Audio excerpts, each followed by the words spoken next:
Ladies, if you misbehave, you got to come to the timeout room and you're going to get paddled. My beautiful African queens, my butter almond and butter pecan, my caramel, my guave, my chocolate fudge, my African buttercream, my pina colada, my caramel, my cinnamon, my nutmeg queens. If you misbehave, you got to come and get 3 strokes. Oh, yes, with the RBG paddle.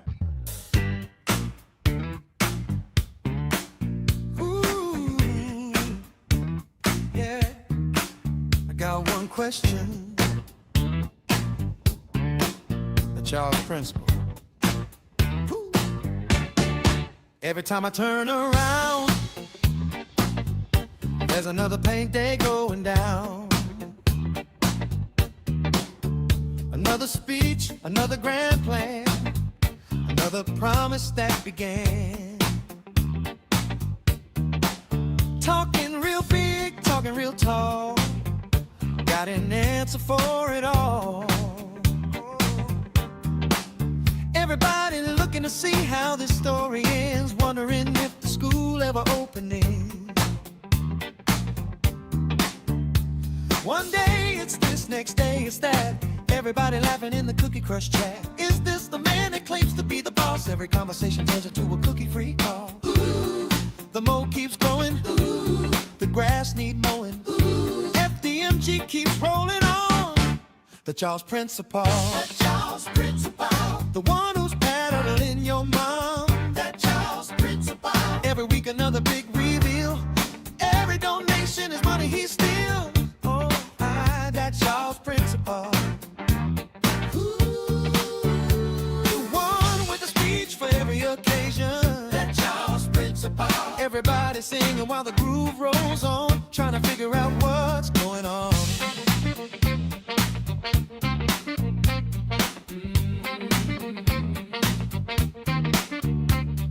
Always an excuse for the school's delay, a different explanation every single day. A cell phone and a park is all he needs when he should be applying for jobs on Indeed. The chat starts booming, the memes start flying. He starts screaming and you know he's lying. Scrubbing toilets, painting mold. Every year this story's getting old. Losing donors day by day. All donations increase his pay. Ooh, the mold keeps growing. Ooh, the grass need mowing. Ooh, FDMG keeps rolling on. That Charles principle. The one who's paddling your mom. That Charles principle. Every week another big reveal. Every donation is money he steals. Oh, that Charles principle. Every occasion, that Charles principle. Everybody singing while the groove rolls on, trying to figure out what's going on.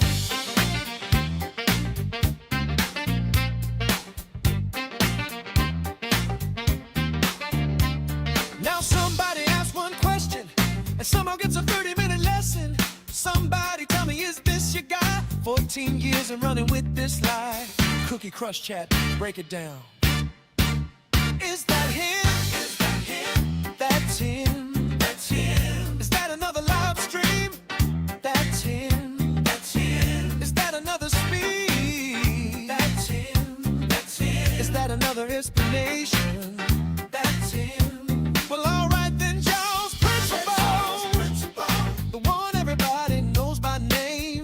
That Charles principle. He keeps rolling on, and somehow the life's still holding strong. That Charles principle.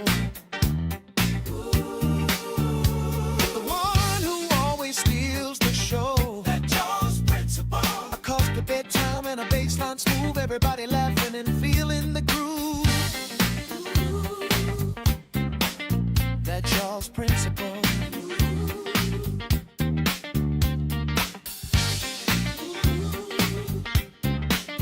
That Charles principle.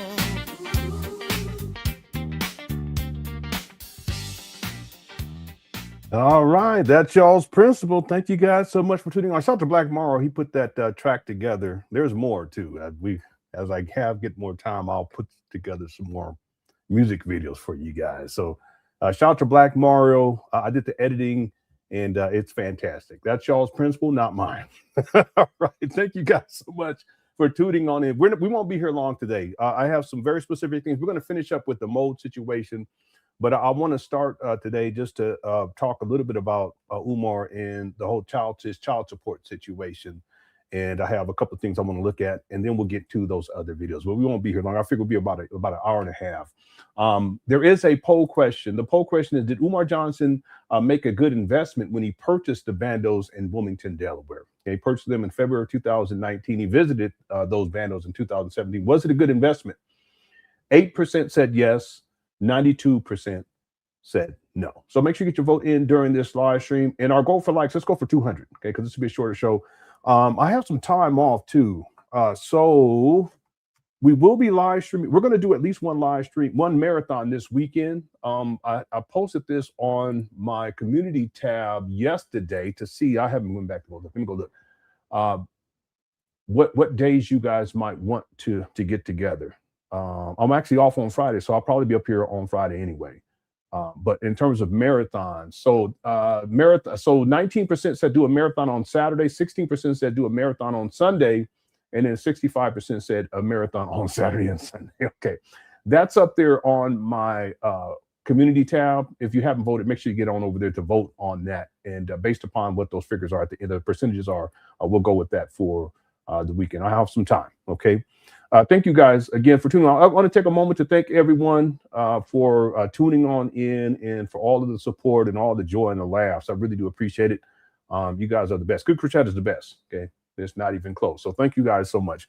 All right, so I want to start by talking a little bit about Umar Johnson's child support situation, and I want to say this, that it is a parent's responsibility to support their child financially as a bare minimum.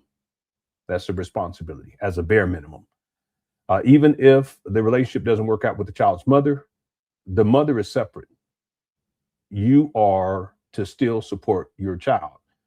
Similarly, if you're a single father and the mother of your child is not present, and you're taking care of the child and you have the custody, then it is still the mother's responsibility to support the child financially. This makes sense?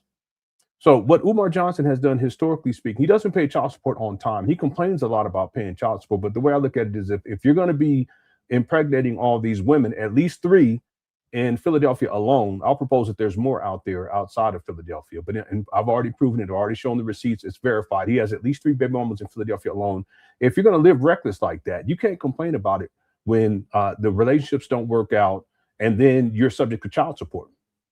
The deeper issue, though, is that Umar doesn't pay child support on time. He's been arrested for non-payment. He has had his driver's license revoked at least 4 times because he doesn't pay on time. And his child support docket for 2 of his baby mamas is extensive. So I want to be clear about this, that ultimately, if you're going to have a child, even if it doesn't work out with the mother or the father, and they have primary custody or full custody, it's your responsibility to support the child financially as a bare minimum. Okay, and then on top of that, you should be spending time with the child. Umar doesn't do either. He doesn't pay child support consistently, and on top of that, he doesn't spend time with his children. But Umar is an excuse maker. Same thing with FDMG. He's an excuse maker. Same thing with his shockumentary that was supposed to premiere in the fall of 2014. He actually announced this, though, way back in 2012. This right here is from 2013. Breaking news, let me take that back. He announced that he's going to begin production in 2013. Okay, let me be clear about this. Breaking news, Dr. Umar to begin production of the shockumentary, America's War Against Black Boys, to hit theaters nationwide on August 21st of 2014. It was supposed to premiere in 2014. Remember, the school was supposed to open September 11, 2013. Why is this relevant to the child support? Well, it's relevant because Umar never holds himself accountable for anything. So when he fails to meet this grand opening date of September 11, 2013, he starts coming up with excuses. It's always someone else's fault. It's not manly. Hold yourself accountable, fix things, make corrections, do better. Okay, that's a big lesson that we can learn from Umar. East B said something earlier. The Umar saga, it's a journey. Yeah, it is. It's a journey, but it's also a journey where we can learn what we can do to do better in life. See what I'm saying? So Umar always has an excuse, and then he changed the grand opening date to 2015. It doesn't happen. 2016 doesn't happen. And it doesn't happen. He keeps changing the dates: 17, 18, 19, 20, 21, 22, 23, 24, 25, 26. And now he's saying 2027. It's not going to happen. But then he always has an excuse. He always blames other people. It's Umar's responsibility to open FDMG. He's received millions of dollars to do so. It's Umar's responsibility to premiere this documentary that was supposed to take place in 2014. He was collecting donations for it in 2014. In point of fact, he was collecting donations for it in 2013, because in 2013, that's when he made the announcement. If you look at this receipt right here, this is January 10th of 2014. Our parents are beginning to wake up. The letters are pouring in. Well, letters for what? Well, these are donations for the documentary. In point of fact, Umar was collecting donations for the documentary in 2022, but it was supposed to premiere in 2014. The point that I want to make here is that whether it is with these different projects, and there's plenty of other ones too, different projects like the Rules of Romance book that Umar was collecting pre-orders for in 2022, 2021, 2022-ish. That book did not, he still hasn't finished that book, but he was collecting money pre-orders for that. Big Papa Podcast, Dr. Papa, Umar Johnson, Dr. Umar.tv. The list goes on and on and on. Who's the common denominator when it comes to things not getting done or him not fulfilling his obligations, his responsibilities? It's Umar. So the same thing applies to child support. See, the difference is, though, is that Umar Johnson's baby mamas, if they ever want to come out and expose Umar, Umar knows that the truth would reveal how much of a deviant abuser he is. Look at how he behaves online. Look at how he talks about women. Look at how he talks about women who come out to expose him, including the younger women that he be messing around with, if you catch my drift. Look at Zora, the Zora rant as another example. The Pajama Mama rant as another example. Him going in on Kim Ringold, a.k.a. the conscious stripper. He was dealing with a stripper. The list goes on and on and on. And the point I want to make here is that if Umar behaves like that online, how do you think he behaves offline? Look at the SETI rant. If Umar behaves like that online, how do you think he behaves offline? He's put these baby mamas through hell. But they don't come out and speak about this. I'll propose that one of the reasons why is because they fear him. He's an abuser. So what Umar Johnson has done over the years is continue to attack them, to continue to bring them up, in particular, the woman he calls the evil vegan. He didn't really start going at his first baby mama until last year, when his first daughter came out and exposed him as a deadbeat. Then he started calling her Mama Smurf and telling all the business, and sitting inside his mama closet with a WWE belt on, looking all musty and dusty, talking reckless and crazy, he's messy, telling all the business.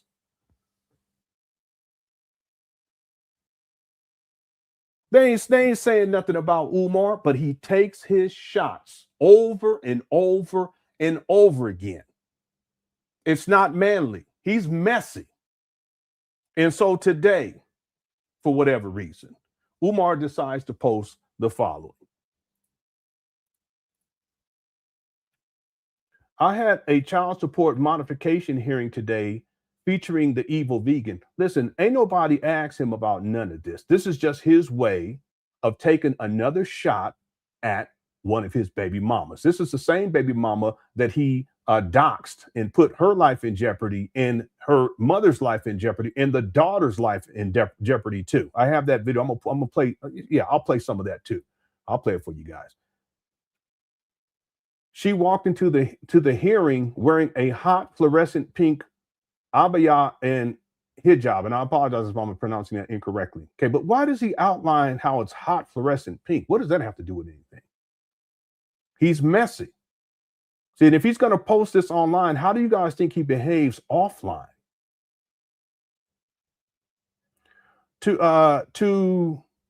Let's see, completely covered from head to toe, save for her face. I wasn't aware she had accepted Islam. What does that have to do with anything?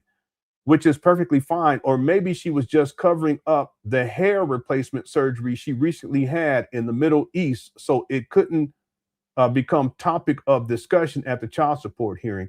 Why are you saying that, Umar? You're deplorable. You're deplorable. And how do you know about this? Well, you know what I think? I think Umar, he be up on his baby mama's Facebook or Instagram, whatever it may be, and trying to get whatever information he can about them. That's what I think. He's so petty and messy.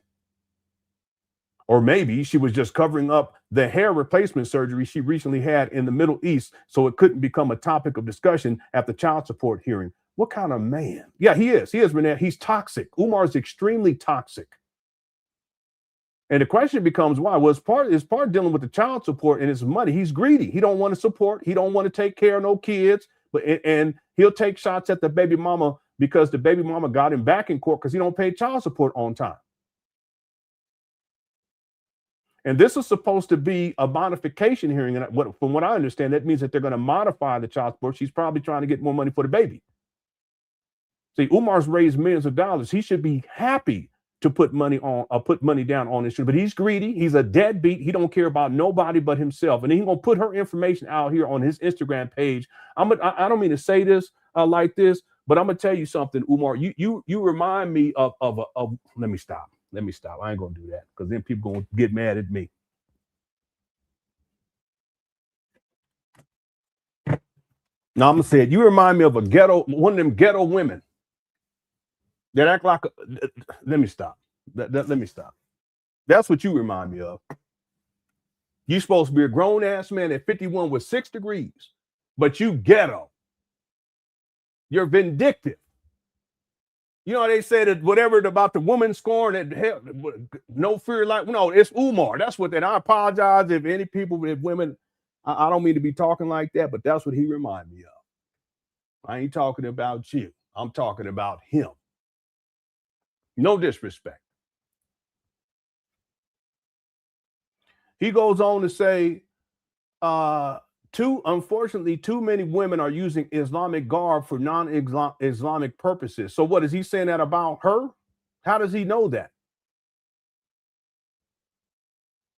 See, this is about disparaging her. And also, this is an act of intimidation. That's why he's putting this out there. He's an abuser.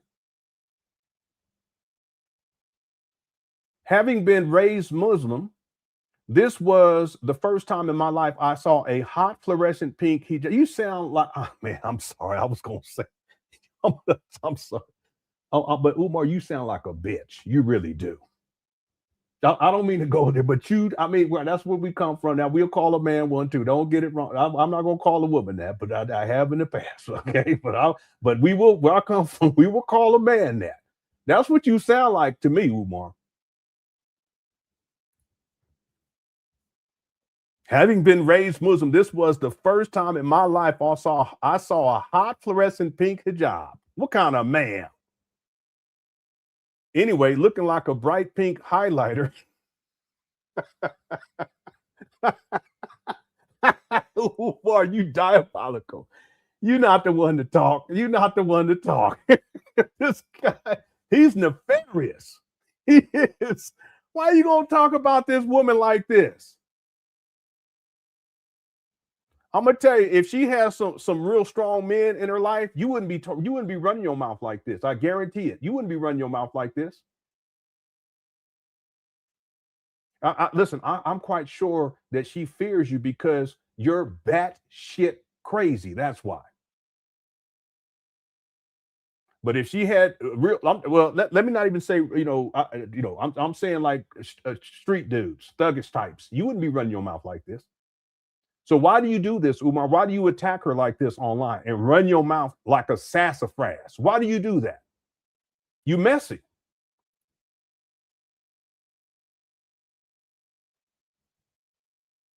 He says, looking like a bright pink highlighter, she and her attorney proceeded to lie about her income. Umar, all you do is lie about your income. You done raised millions of dollars.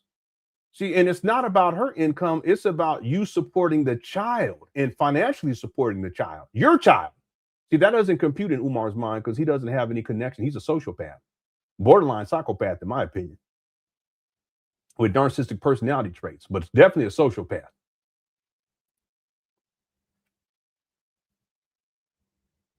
Completely denying the rental property she owns with her brothers. Why are you putting her information out there like that, Umar? And where's your rental property?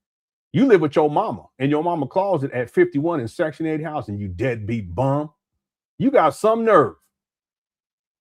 You best listen. I'm just going to say this. Listen, if this was my sister, let me stop because I ain't going to be talking like this. Let's keep going.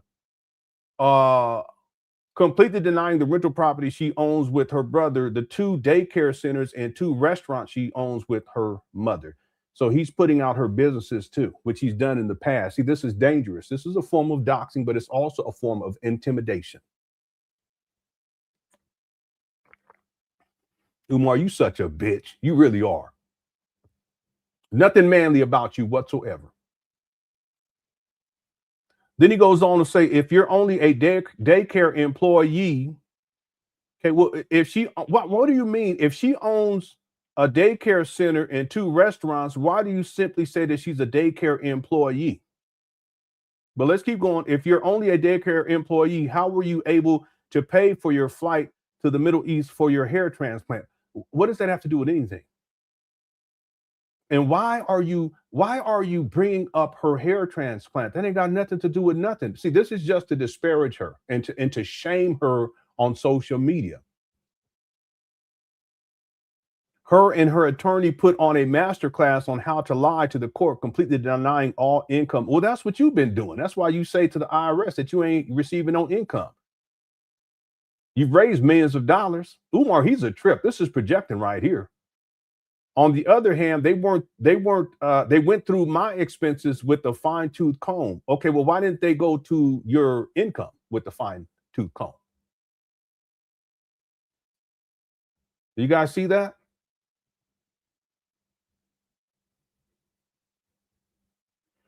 See, when he talks about her, he's talking about income. But when he talks about himself, he's talking about expenses. Okay, the issue is your income because they want to adjust child support based upon your income, Umar. Y'all see this? Hit the 1. He's such a manipulator. He's playing semantics. They went through my expenses with a fine-tooth comb. On cross-examination, boy, I wish this was public record. Boy, I tell you. On cross-examination, her black feminist attorney, this is something that Umar goes to whenever there are women who call him to task. He'll call them a black feminist. That's what he does. He's been doing that. It's been over 15 years he's been doing that. Her black feminist attorney asked me about Breakfast Club interviews, upcoming lectures in Detroit, Newark, London, Cincinnati, Nat Turner Land, who pays for my flights, meals, etc. So I want you guys to understand the way that Umar operates, he operates on paper as if he's not receiving any income. But he's collected millions of dollars in donations. That's fraud.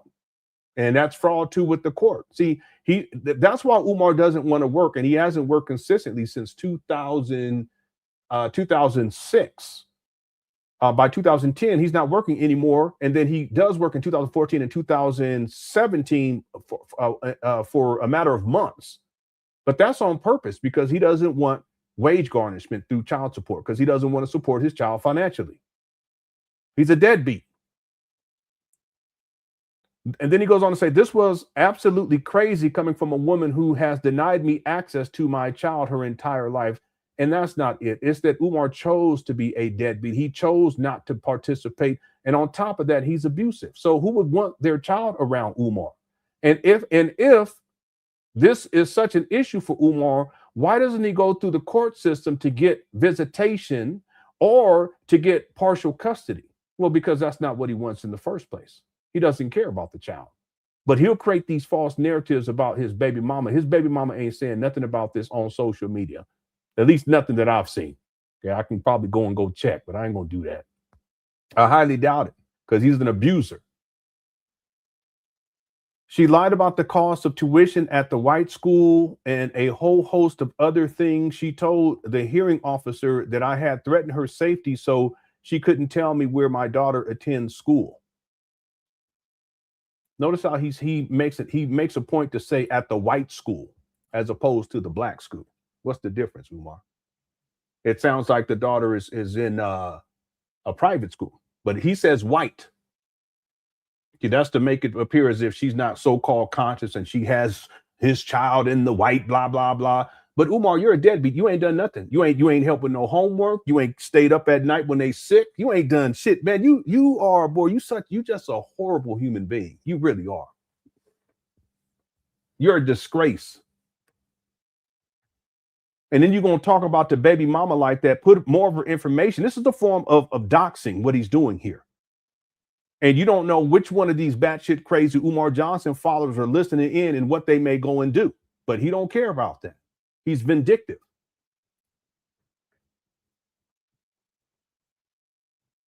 So he says, this was absolutely crazy coming from a woman who has denied me access to my child her entire life. She lied about the cost of tuition at the white school. Well, how do you know what the cost of tuition is, Umar? You're a deadbeat. So how do you know? And a whole host of other things. She told the hearing officer that I had threatened her safety, so she couldn't tell me where my daughter attends school. I believe you threatened her safety. I believe you threatened the first baby mama's safety.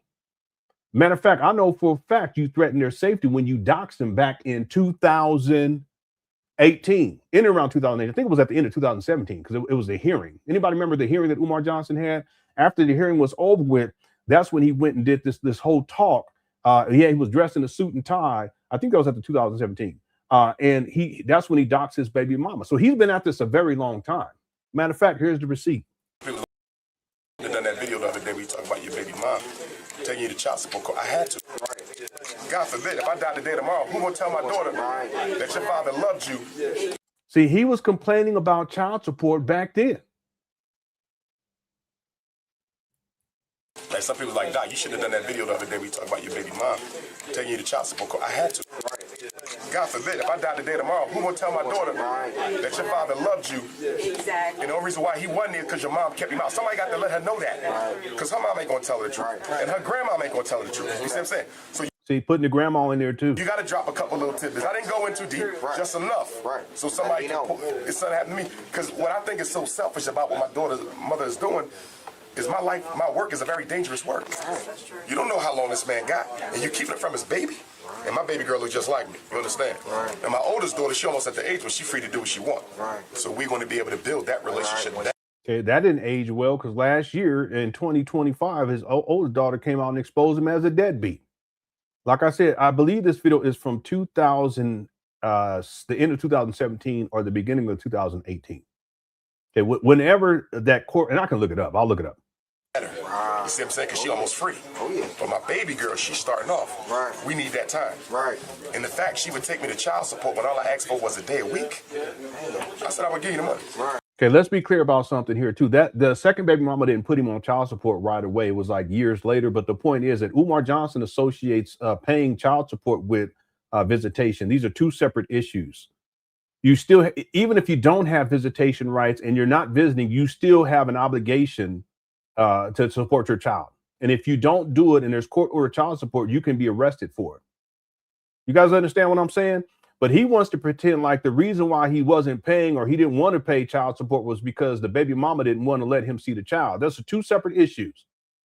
If you want to see the child and for whatever reason, the spouse or the ex-spouse doesn't want you to see the child, well, then you go through the proper channels legally to get custody, partial custody, or visitation rights. That's what you do. Umar didn't do that. I just need a day a week. She don't even want to give me a day a week, though. My baby girl's 6.5. She never been anywhere with me in 6 years, bro. See, and he wants to paint himself out as if he's the victim. He's always the victim. He never holds himself accountable. Same thing with FDMG. Same thing with the shockumentary. Same thing with the rules of romance. And the list goes on and on and on to the break of dawn. Let's go. To the movies, the zoo. If I want to see it, I got to go to the grandma house. For what? Yeah, this is January of 2018. Yeah, he has to go to the grandmama's house. He has to be supervised, and there's a reason why. What? Because I didn't marry you? No, that's what Umar Johnson says about the baby mamas, that that's the reason why they were upset with him, because they didn't want to marry this guy. He's batshit crazy. He's abusive. He was then. He still is today. For what? I feel bad for these women. I really do. Because he's on social media all the time, running his mouth, trying to tell black people what they need to be doing with their kids and with relationship advice and all this stuff. I feel bad for them. If they ever came out to spill the beans and want to come on my platform and do it, it'll break the internet. You don't do that. But that's what they doing. But they right up there. See, now he's doxing their place of business. See, this is a threat, because you don't know what batshit crazy Umar, hit the one, what batshit crazy Umar Johnson follower is listening to him, and he's given their place of business, and they may show up there. That puts his baby mama's life in jeopardy. It puts the baby mama's life in jeopardy, because they both have that business, at least the last time I checked. And then it puts the child's life in jeopardy by proxy, because the child could be up there and someone shows up, one of these batshit crazy Umar Johnson followers, and there's no telling what may happen. See, so this is an act of intimidation. It's a form of doxing, and Umar's doing it purposefully. This is his way to intimidate his second baby mama. Just like what he posted today, this was posted as a means of intimidation. Okay, nothing's changed. This is 2026. In this video we were watching over here, this was from January of 2018. So this is 8 years later. He's still doing the same shit. By the way, this is what he's doing online. Can you imagine what he's done offline? Think about it. Forget the address, because I would damn well tell you. Because I want everybody to go to my sister and my. He gives their name, their place of business. Telling them vegan platters, talking that soul vegan shit. They say, why can't this man see his baby without y'all sitting in his face? You know how belittling that is? You're a grown man, and you got to go sit on your daughter's grandmama couch. Right. See, if you was a grown man, you wouldn't be behaving like this. You go talk to your daughter when everybody in the family looking at you. I'll ask that question. You see what I'm saying? But they up there perpetrating this conscious vegan, and the little girl can't even see her father, and her father happened to be one of the biggest movers and shakers we got, and she can't spend time alone with him because the mother's hatred issues. And then somebody. See, he says the mama's hatred. No, he's the one who's hateful. He's hate-filled. He's hateful, but he's projecting. He wants to put it on somebody else. And then somebody said, well, maybe he's a domestic. See, now this is Umar. He's exposing. He does this every once in a while. He'll slip up. He says maybe he's a domestic. What he was going to say was maybe he's a domestic abuser. His first daughter stated that she alleged that he was abusive to the mama, and I wouldn't be surprised by that at all. I wouldn't be surprised that. Look at the SETI rant. Look at how Umar behaved in the SETI rant. I would not be surprised at all. But you see how he throws that in there? One of the biggest movers and shakers we got, and she can't spend time alone with him because the mother's hatred issues. And then somebody said, well, maybe he's a domestic. If I ever put my hands on a woman, I promise you, it won't be no school psychology. Okay, he's not a school psychologist, and he wasn't one in 2018 too, by the way. There won't be no FDMG. And there's still no FDMG. There won't be no nothing. Right. Mm-hmm. By the way, there are school psychologists who are abusers too, by the way. And it hurt me even with the grandma, because when I ran into mom.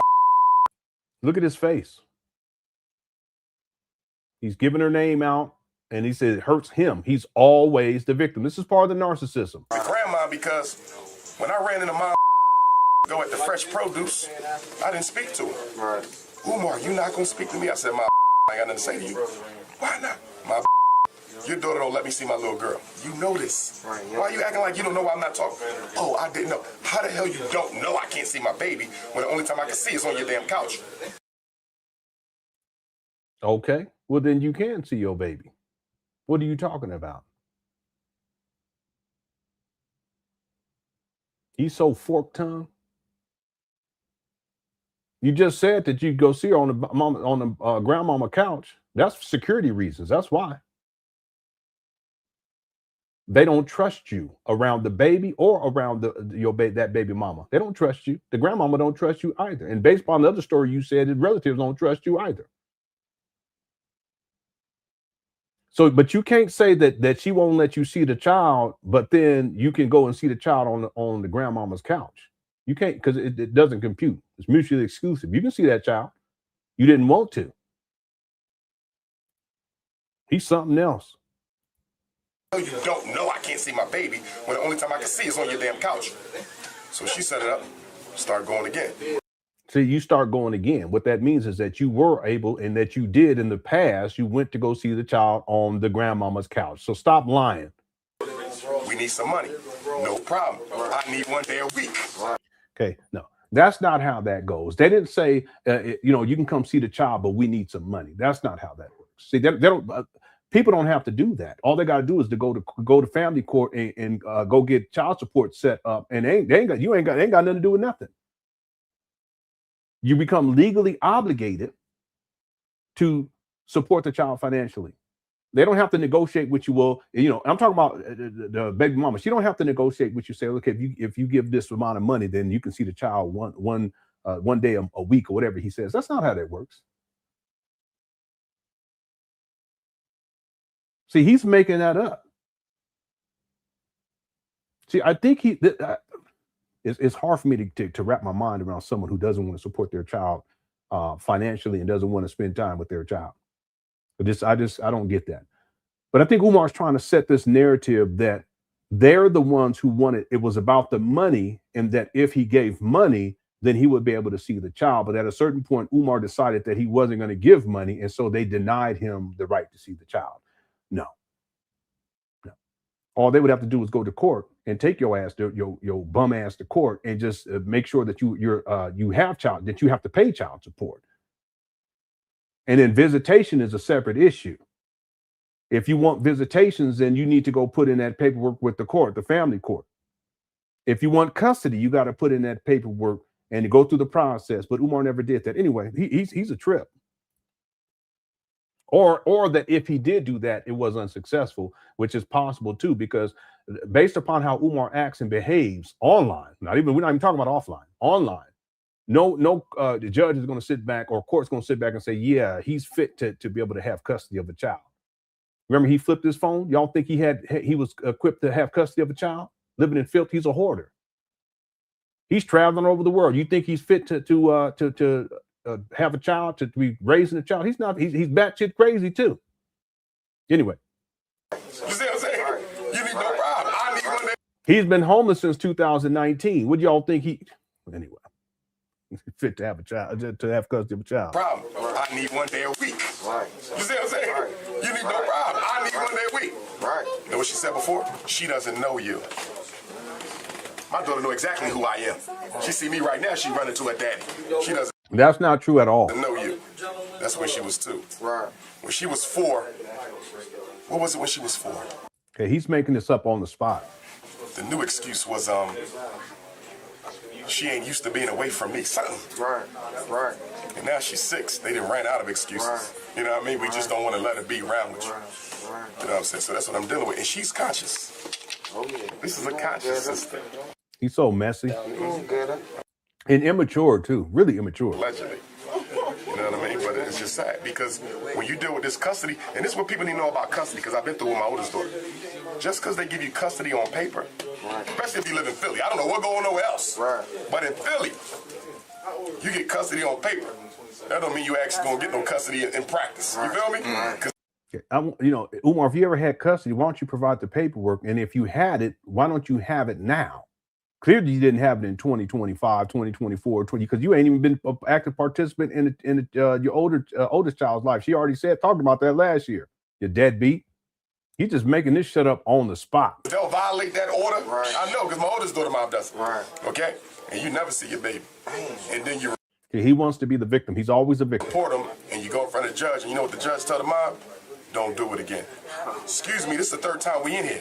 Obviously, she's going to do it again because it ain't no consequence. Right. It ain't the same everywhere. But in Philly, women can get away with not letting. So now it's women versus men. You see your child. They don't care what's on paper. Because they're not going to take a child from them. Right. They is not taking no baby from no mom. Unless you got the same thing in Harrisburg. Boy, this is like a deadbeat bomb conference up in here. Same thing. They ain't taking no baby. She better be on. Shut the fuck up. You guys be men. If you want to be active participants in your children's life, choose to do so. It's a choice. And if the baby mamas, they're not right, then go to court and then keep at it. It could be difficult. I ain't never been in it, but I'm sure it would be difficult. But that's just part of it. Be a fucking man and handle the business and quit whining and complaining like a bitch. I don't get that. I mean, assuming that you really want to be in your child's life. And if you don't, then just shut the fuck up then. It's a bum deadbeat conference up in here. Drugs or something. If that mom ain't doing it wrong to that kid, only crying and she ain't letting you see him. Right. Taking a date. Now, if it's a boy, you got a little bit more leverage because the war against black boys. Okay. Umar, cut it out. Sometimes they'll take that boy and give it to the daddy. Okay. Little girl. No. Look at this guy. Look at this guy. I feel bad. I feel bad for these baby mamas because I know this goofy clown, vindictive sassafras don't put them through all types of hell. I hate using the term, but it's what it is. Look at him. Looking like a black pirate. Arr, matey. Arr. The child support. Arr.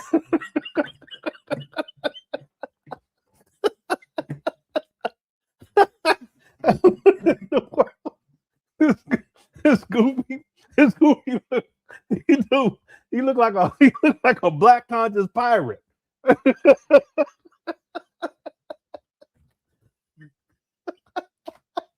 I'm trying to think of one of them SpongeBob songs. I can't remember none of them. Okay. Anyway, let's keep going. I needed that laugh because I was getting pissed off. Let's keep going. I'm not gonna apologize. I'm gonna say I apologize for shit. Let's go. Come on, man. Come on, man. They're not taking her from her to give it to me because she violated order. Care about.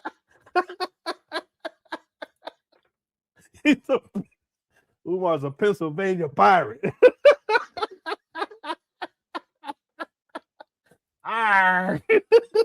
Captain Hookup. He's a pookie pirate. He's a pookie pirate that don't want to pay child support. All right, let me get out this chat room.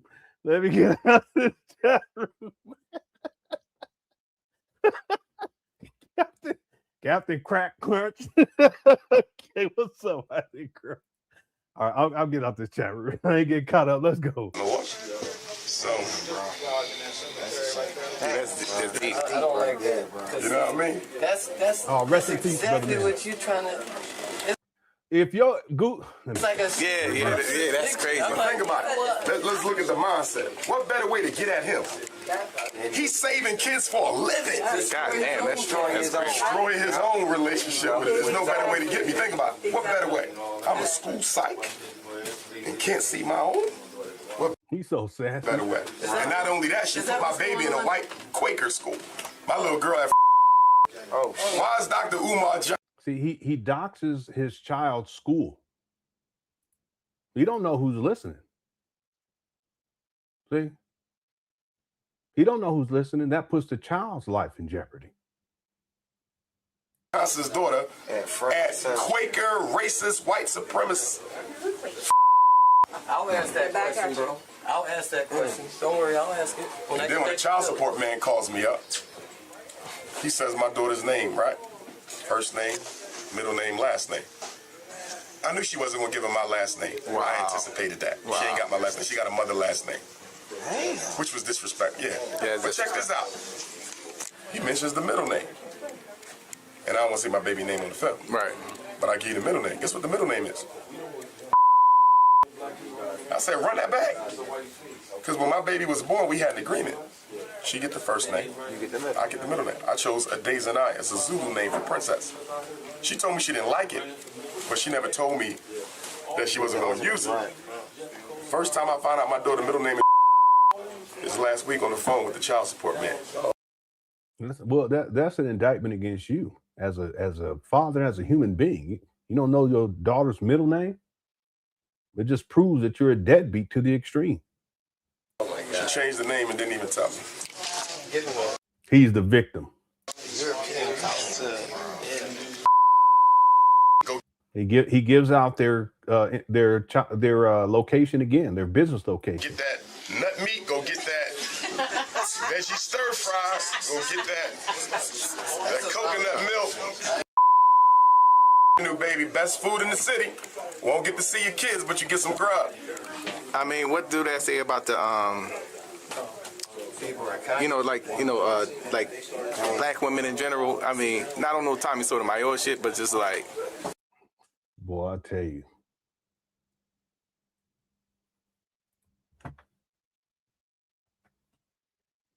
None of these men know anything about women. They don't know.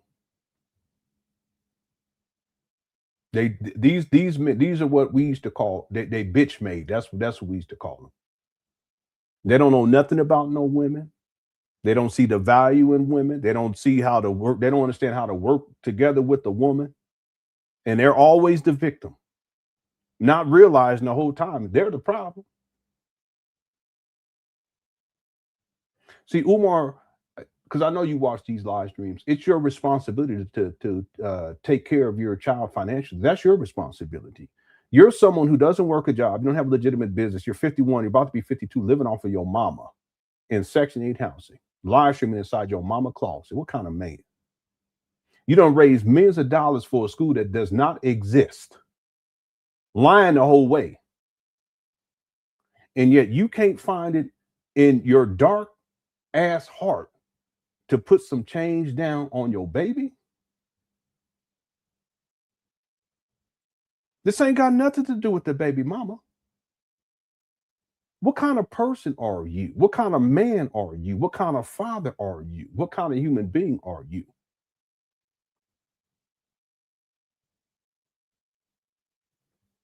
Not to want to handle the basic minimum responsibility as someone who's created life on this earth. You're a deadbeat. You should be ashamed of yourself. You really should be, but you ain't got no shame because you crooked.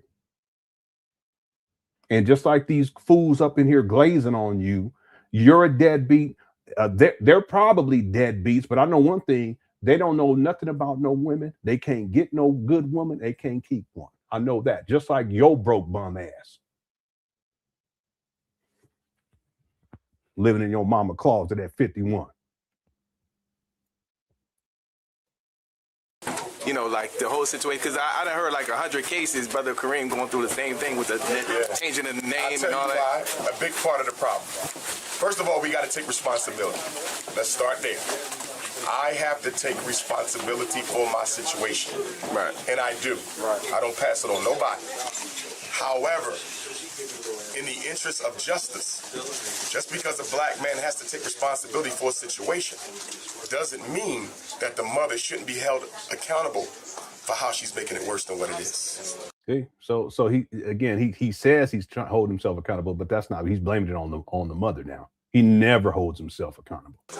And I think one of the reasons these situations get overlooked all the time is because no one wants to hold black women accountable when it comes to custody issues. Listen, custody is a legal issue. What are you talking about? Stop whining, Umar.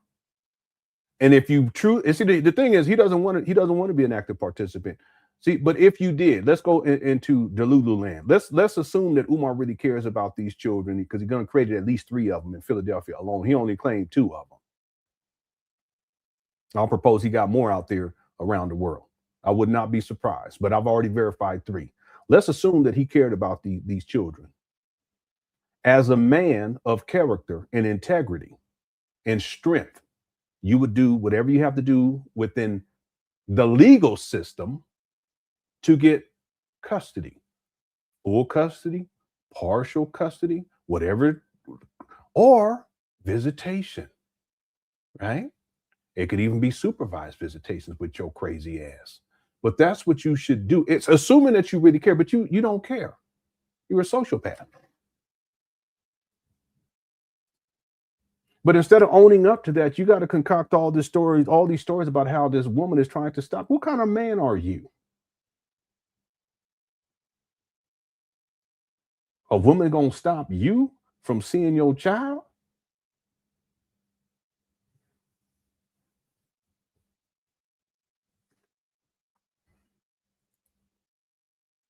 If you look at how black men are held accountable for financial issues, child support, and we should, it's very strong. But when it comes to making sure he see his kids, it ain't that strong. And what I find is there's always black women involved who co-sign it. When I went through it with my oldest daughter, the grandmother co-signed my daughter's mother keeping my daughter away from me. In this case, the grandmom co-signs the baby mom, my daughter's mother, keeping my daughter away from me. So there's elders who sanction this behavior. There's members in the community who sanction this behavior. And you know why it'll never change? What preacher you know with a church full of women is going to go up on that pulpit and tell these black women, stop keeping these damn kids away from these children. Stop keeping these children away from their father. You think he's going to risk his offering? Right. Right. What national black leader you know going to deal with that and risk the positive admiration they get from black women? Right. Nobody is willing to risk their career or their pocketbook to hold black women accountable for the child custody issues that they play. Nobody's going to do it. And most women are dishonest about it. That's another part. If you go to my daughter's mother, it'll be real interesting to see what she says. Right. Because I'm living in the same city. You know what I mean? It'll be real interesting to see what she says when you say why he can't spend time with his child alone. You can't say why he can't see his daughter. Because she'll say nobody's keeping him from seeing his daughter. He can come sit on grandmama's couch. But when you say why he can't spend time alone, I would love to hear her answer because I don't know what the reason is. But how do the courts get that much power to do that? If, like, you know what I'm saying? Like, well, remember, the job of the court is to destroy the family. And in too many cases, the black woman has been empowered by the white man to assist them. And the black. So now it's the black woman is assisting in the destruction of black men. Black men's destruction. It's black women now. See this? Bill Clinton 1994 crime bill. One of the worst aspects of the Bill Clinton 1994 crime bill wasn't the fact that it locked people up for crack. You know what one of the worst aspects was it criminalized child support. That's the part people ignore. The Bill Clinton crime bill criminalized. Well, listen, if you supported your child like you're supposed to in the first place, you wouldn't be subject to child support. It's really that simple. If a woman has to drag you in the first place, there's something wrong in the first place. This makes sense? You can't just create these babies and not support them. And in my opinion, that is criminal. You're just going to go run around the world and just impregnate all these women and then not have any obligation to the child that you created? See, if you had handled the business in the first place, they wouldn't have to. And this woman didn't take him to child support right away. She waited quite a few years. I'm not going to say many, but quite a few years, I'll say it that way, before she put him on child support. And he's still complaining about it today. Child support. They ignored that part. So now if the child support don't get paid, you can go to jail. I go to these prisons. Now don't get me wrong, I can pay child support. But what about the brothers who can't? Well, if you can pay child support, why don't you pay it? Okay, and I'm not going to pull up the dockets because we went over that last week. You're such a liar. You in jail and your child support is still running. And when you get out, you owe more than the amount that sent you in the first place. And then you go before the judge. And guess what the judge gonna say? You owe 10 grand? Can you pay it? No, judge ain't gonna ask you. Judge gonna give you a date. Okay. He gonna say, you back here in 2 weeks and you better have 5 grand out of that 10. You ain't got no job. You ain't got no credentials. You got 2 felonies. Where you gonna get 5 grand in 2 weeks? I think we all know the answer to that, don't we? The judge is basically telling you, go rob somebody, go sell some crack, because if you come back in here and you ain't got half this money, you're going back in the pen. How much of the crime in our community is being driven by judges who in no uncertain terms indirectly telling black men to break the law to reduce their child support debt? That's true. And they get 2% commission. And they get 2% commission. Really? Oh dear. Child support, you paying them to be on child support. When they criminalize child support, to be honest, I don't know what's filling up the prisons more now. Selling dope or child support. No, cut it out, Umar. Because I'm telling you, when I go in these prisons, I say, raise your hand for child support. There's more child support boys in there than dope boys. This guy, he just be making up he'll make up anything. Oh, that's not good.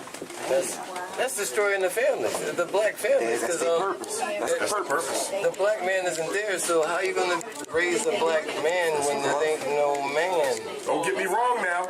If you got the means and the ways, you need to be paying. I ain't talking about us. Right. I'm talking about brothers who ain't got nothing really going for them. But the court gotta do And it. trying to get a little job in Kent, it's not fair to them. I remember one time I seen a brother crying in child support court. Man, I almost cried. He was crying. He was on the ground crying because they took his whole check. He said, forgot what he made. He said they take 95% of my check. Okay, that's not how that works either. He said I got to move back in with my mother. Cut it out. He's making this up on the spot. Look at his face. They're not going to take 90% of your check. Cut it out. And then his mother told me, said, Dr. Umar, my son has to live with me. He cannot afford his own place because 95% of his check go to child support. This guy. He says 95. He's staying with a woman. That's the only way he can survive. He just be lying? Yeah, I thought at first he said 90. Then he said 95, or maybe he said 95 the first time. I don't know. He's just making up anything. When I go to child support next month, they're going to want to see my tax returns and pay stubs. They don't care if I see my kid. You understand? They don't care none of that. Tax returns, You wasn't working, though, in 2018. What are you talking about? don't even talk. You got custody issues, you got to go to custody court. Just support only. They don't even want to hear you. And that's another thing they did. Well, that's true. That's what I was talking about earlier. They heard us. They separated support from custody. 25 years ago, if you didn't see your kid, she didn't get paid. They I don't know if that's true or not. I can look that up. split them. They did it on purpose to make sure you not seeing your child didn't affect their revenue stream. That's why you got to choose your queen well, though. You know, and that's where I got to take responsibility. And that's where at FDMG, I'm going to make sure these brothers know that. You got to be responsible. It says child support and custody has always been legally separate concepts, but they officially became separate administrative tracks in the U.S. during the 1970s and 1980s. First of all, I don't want none of them having no kids unless they married anyway. We got to bring marriage back. Right. You know what I'm saying? We got to bring marriage back. And yes, to bring marriage back, I got to get married myself. I understand that. But we got to bring marriage back. I don't want He's such a hypocrite. no baby dads. I don't want no baby mamas because that shit killing us. Okay. It's killing us. It's killing us. It is, and teenage pregnancy killing us too. Because once a 15-year-old has a baby, she now thinks she's an adult. That totally destroys the eldership and the respect for age. She 14, you 40, but she thinks she on your level because she gave birth too. We gotta kill that teenage pregnancy. Gotta kill that teenage pregnancy. And we get a lot of help too, because now with the lesbian movement, black teenage pregnancy is down, like Tim said. Yeah, I can snap it. He just coming up with anything. But I mean, I need you to probably send it to me. I mean, you can snap this with my phone because it's just totally that it's done. When the white man put Barack Obama in office, that was a Machiavellian move. They were strategically wise with that. Because I'm going to give them somebody that look like them, Right. but his whole agenda going to be against them. Yeah. I'm going to give them somebody who look like them, but his whole agenda going to be against them. If any other president brought homosexuality to black America, they would have failed. All right, we'll leave that right there. Let's get back to the, and I'm gonna get super chats. I apologize, everybody. I just wanted to get through this video. Let me read the last part of this. He says, when was this? Really, where's the people, where's the police report? Oh, so what he's saying here is, she told the hearing officer that I had threatened her safety, so she couldn't tell me where my daughter attends school. And then he goes, when was this? Really? Where's the police report and restraining order? You really think I don't know where my child attends school? I don't even communicate with this woman. Absolutely insane. They have now petitioned the judge to demand me to produce receipts of my income. Yeah, you in trouble, homeboy. Yeah, you in trouble. They have now petitioned the judge to demand me to produce receipts of my income while she and her attorney lied about hers. My daughter has been asking to see me. How do you know that if you're not in communication with the mother or with the daughter for that matter? My daughter has been asking to see me and she has denied all contact, even telephone calls. Well, if that's the case, what you do is you go to child support and you go get some custody or visitation rights. Stop crying and stop whining about it. The Princess of Pan Africanism, and salute to all you men who's gone through that process and you handled the business so that you can be an active participant in your child's life. Salute to all of you guys. Much respect. The Princess of Pan Africanism will be 18 in 3 years. Just how long does she plan to deny her child her father? I thought she'd be more mature at this stage in her life. If If anyone in Philadelphia can help me access information about her business and rental properties for the upcoming child support hearing, please. Man, this is diabolical. This guy. Okay, so there's two things here. Number one, all this is to intimidate her, but there's two things here. Number one, it goes to show you that Umar Johnson is inept. He can't do his own research to get information about anything. That's why he's always asking people to do things for him. Okay, so that's number one. It goes to show you he's not a researcher. He's not some sort of a scholar, because scholars know how to research. And there's information that you can find readily online that you can get that would fulfill what he's asking people to try to find for him. So that's number one. But the other thing that this does is that Umar is attempting, he's at least attempting to mobilize his followers against this baby mama, and all because of child support.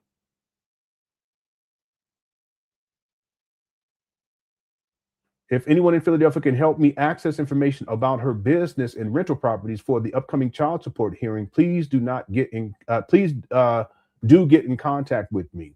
These two miserable women want me penniless. I wonder what he means by two miserable. What is he talking about? The mother and the grandmother? Oh no, he's talking about the baby mama and her lawyer. These two miserable women want me penniless. Perhaps that hot pink outfit was cooking her brain yesterday in family court. Yeah, he's just ridiculous. This guy. Anyway, I wanted to go over that because Umar posted this not too long ago. Today, I think it was today. Let me go make sure. Yeah, he's diabolical. And then I'll get to super chats, and then we'll get to these other videos.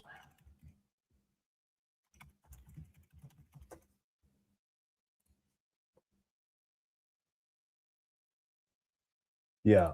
So this was, it's 9 hours ago. Yeah, he's diabolical. Okay. Okay. And then earlier I showed a couple other receipts from Umar's shockumentary, which he started in 2013. He was receiving donations for the shockumentary, and was supposed to premiere in the fall of 2014, and it still hasn't premiered to date. And he was collecting donations for it all the way up through 2022, if memory serves me correctly. Yeah, 2022. Another failed project, and of course, FDMG, the main one that most people know about, is FDMG. It was supposed to open September 11, 2013. And I want to draw, the correlation between how Umar makes excuses about FDMG and how it's not progressed for, and everyone's sabotaging him, and it's always someone else's fault, to his child support situation. It's the same thing. The common denominator is Umar, right? That he never holds himself accountable, and he's always blaming other people for his failings, even as a father. And as a man, he always wants to blame other people. By the way, how Umar says that he can pay his child support. Well, listen to this. Become economically castrated. They don't want the white man in their business, and I don't want the white man in my business. I missed the child support payment last month. I did, and this is just me personally. I pay my child support in bulks. No. So I'll pay a couple months at a time. No. That's his child support docket doesn't show that. It shows that he missed. That's why he's always in child support court. And my youngest, he's had bench warrants. He's been arrested for non-payment. So the mother reported me for missing last month's child support. So I got to go before the judge. Okay. And I should not. In Pennsylvania, it doesn't work like that. Just because you miss one payment, you're not automatically drawn in. They can't just bring you into court. You have to miss several payments. I did the research on this many years ago. I can't even remember how many payments you have to miss. I can look it up. I'd have to go before the judge. I pay my child support. I've been paying it. My oldest daughter, 19. I've been paying her child support since she was 3 months old. My youngest daughter is 10. And I'm just giving y'all this self-disclosure to add context. I should not have to go down there.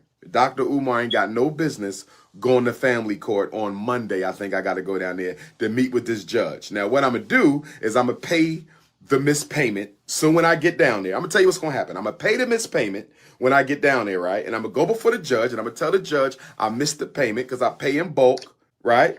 And that's going to be the end of it. But again, if he pays it in bulk, why is his child support docket so extensive where they're trying to find his income? It's called generic orders. I'm not going to pull up the documents. I showed it. We went through them all last week for all 3 baby mamas. So no, he doesn't pay in bulk. He just, I'm telling you what Really what he does is he lets it accumulate. He doesn't pay it on time. And then once once he's brought into court, he'll pay it. Like they'll take his license, and then he'll pay, and then it gets reinstituted. And that's what it shows. At least 4 times that's happened. He's been arrested for non-payment as well. He's had bench warrants, and the list goes on and on and on. So he's such a liar. It's a waste of time, and I got to get harassed by the judge. I got to sit around in family court, taking pictures with all my supporters, embarrassing myself because I'm back down here in family court for, you know, my daughter's mother's need to try to inconvenience me when she knows she's going to get her money. So child support is often used by women. I'm not saying all women, Sister Judy, but child support is often used by women to get revenge on the black man. So in my case, my youngest daughter's mother, she wanted to get married. I didn't think that was something we needed to do at that time. I would have considered it had we just spent a little bit more time after the birth of my child trying to see if we could make a family. She didn't want no more time. I'm having your child. I need to be your wife. Those are her exact words. That didn't happen, so child support was the result. We had an agreement that I would give her a certain amount of money per month when my daughter was born, and in exchange for that, I would get to see my daughter 1 day a week to. That's not how that works, and that's not what the child support docket shows either. Boy, this guy, he's diabolical. She was an infant, so I didn't want to keep her away from her mother too often. She was being breastfed, and I respected that, and I wanted that. But again, I was willing to pay the child support. There was no issue at all. At all. Guess what? She took me anyway. So I'm just speaking on behalf of black men who have no business. Well, you should have paid. Being in the child support system, and we're. Listen, this is something I've never understood. If you don't want to be in the child support system, then support your child financially and stop whining about it. Just do it.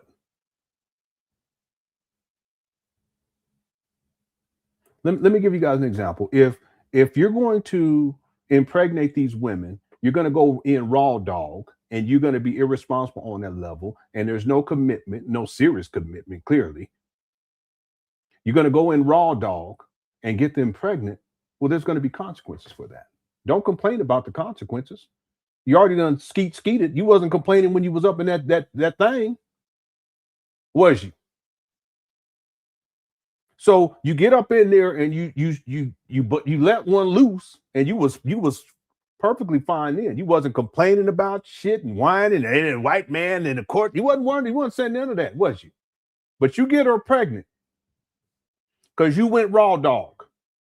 You a raw dog rebel, Umar. And then when she get pregnant, and then you don't want to support the child, she take her child support. You want to complain about it.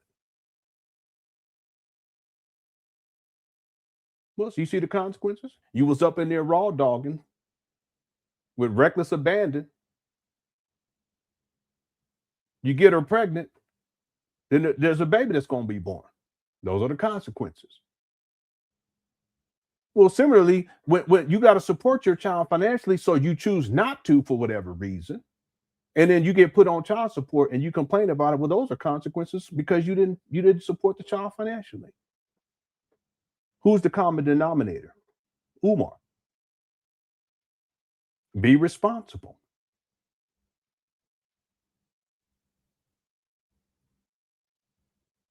Okay, and on 2 levels. Number 1, don't be a raw dogging these women like that. And then 2, be responsible. If you choose to do so and you get them pregnant and you don't want to pay consistently, and they put you on child support, then pay the child support and don't complain about it because you wasn't complaining when you was up in them skins. See, I never understood that.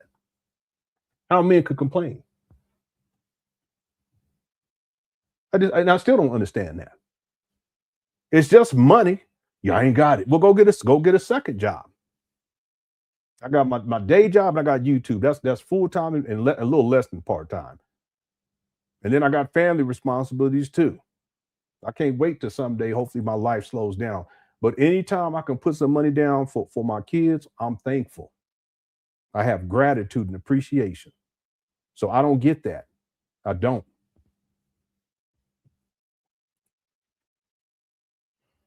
All right. let me get to these super chats. I apologize. I normally like to stay on top of them. We're going to get into these super chats, and then we're going to watch. There's probably about maybe 6 videos when we'll skip through. We're going to start in 2022, then we'll go to 2023, and there's a video from 2024 and 2025, and then we'll wind down the show. By the way, I just looked this up. In Pennsylvania, there is no set number of missed payments required before you are called into court.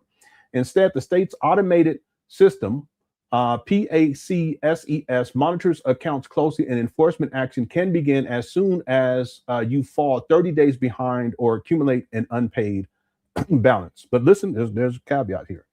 Once you are, because I remember we researched this years ago, once you are behind, local courts and agencies use a step-by-step process, so it's not automatic. Okay? So watch this. There's an initial notice. If you fall behind by more than 30 days, the local domestic relations section, DRS, can issue a formal warning or notify you that enforcement actions are beginning. Okay, they're just notify you. That's all.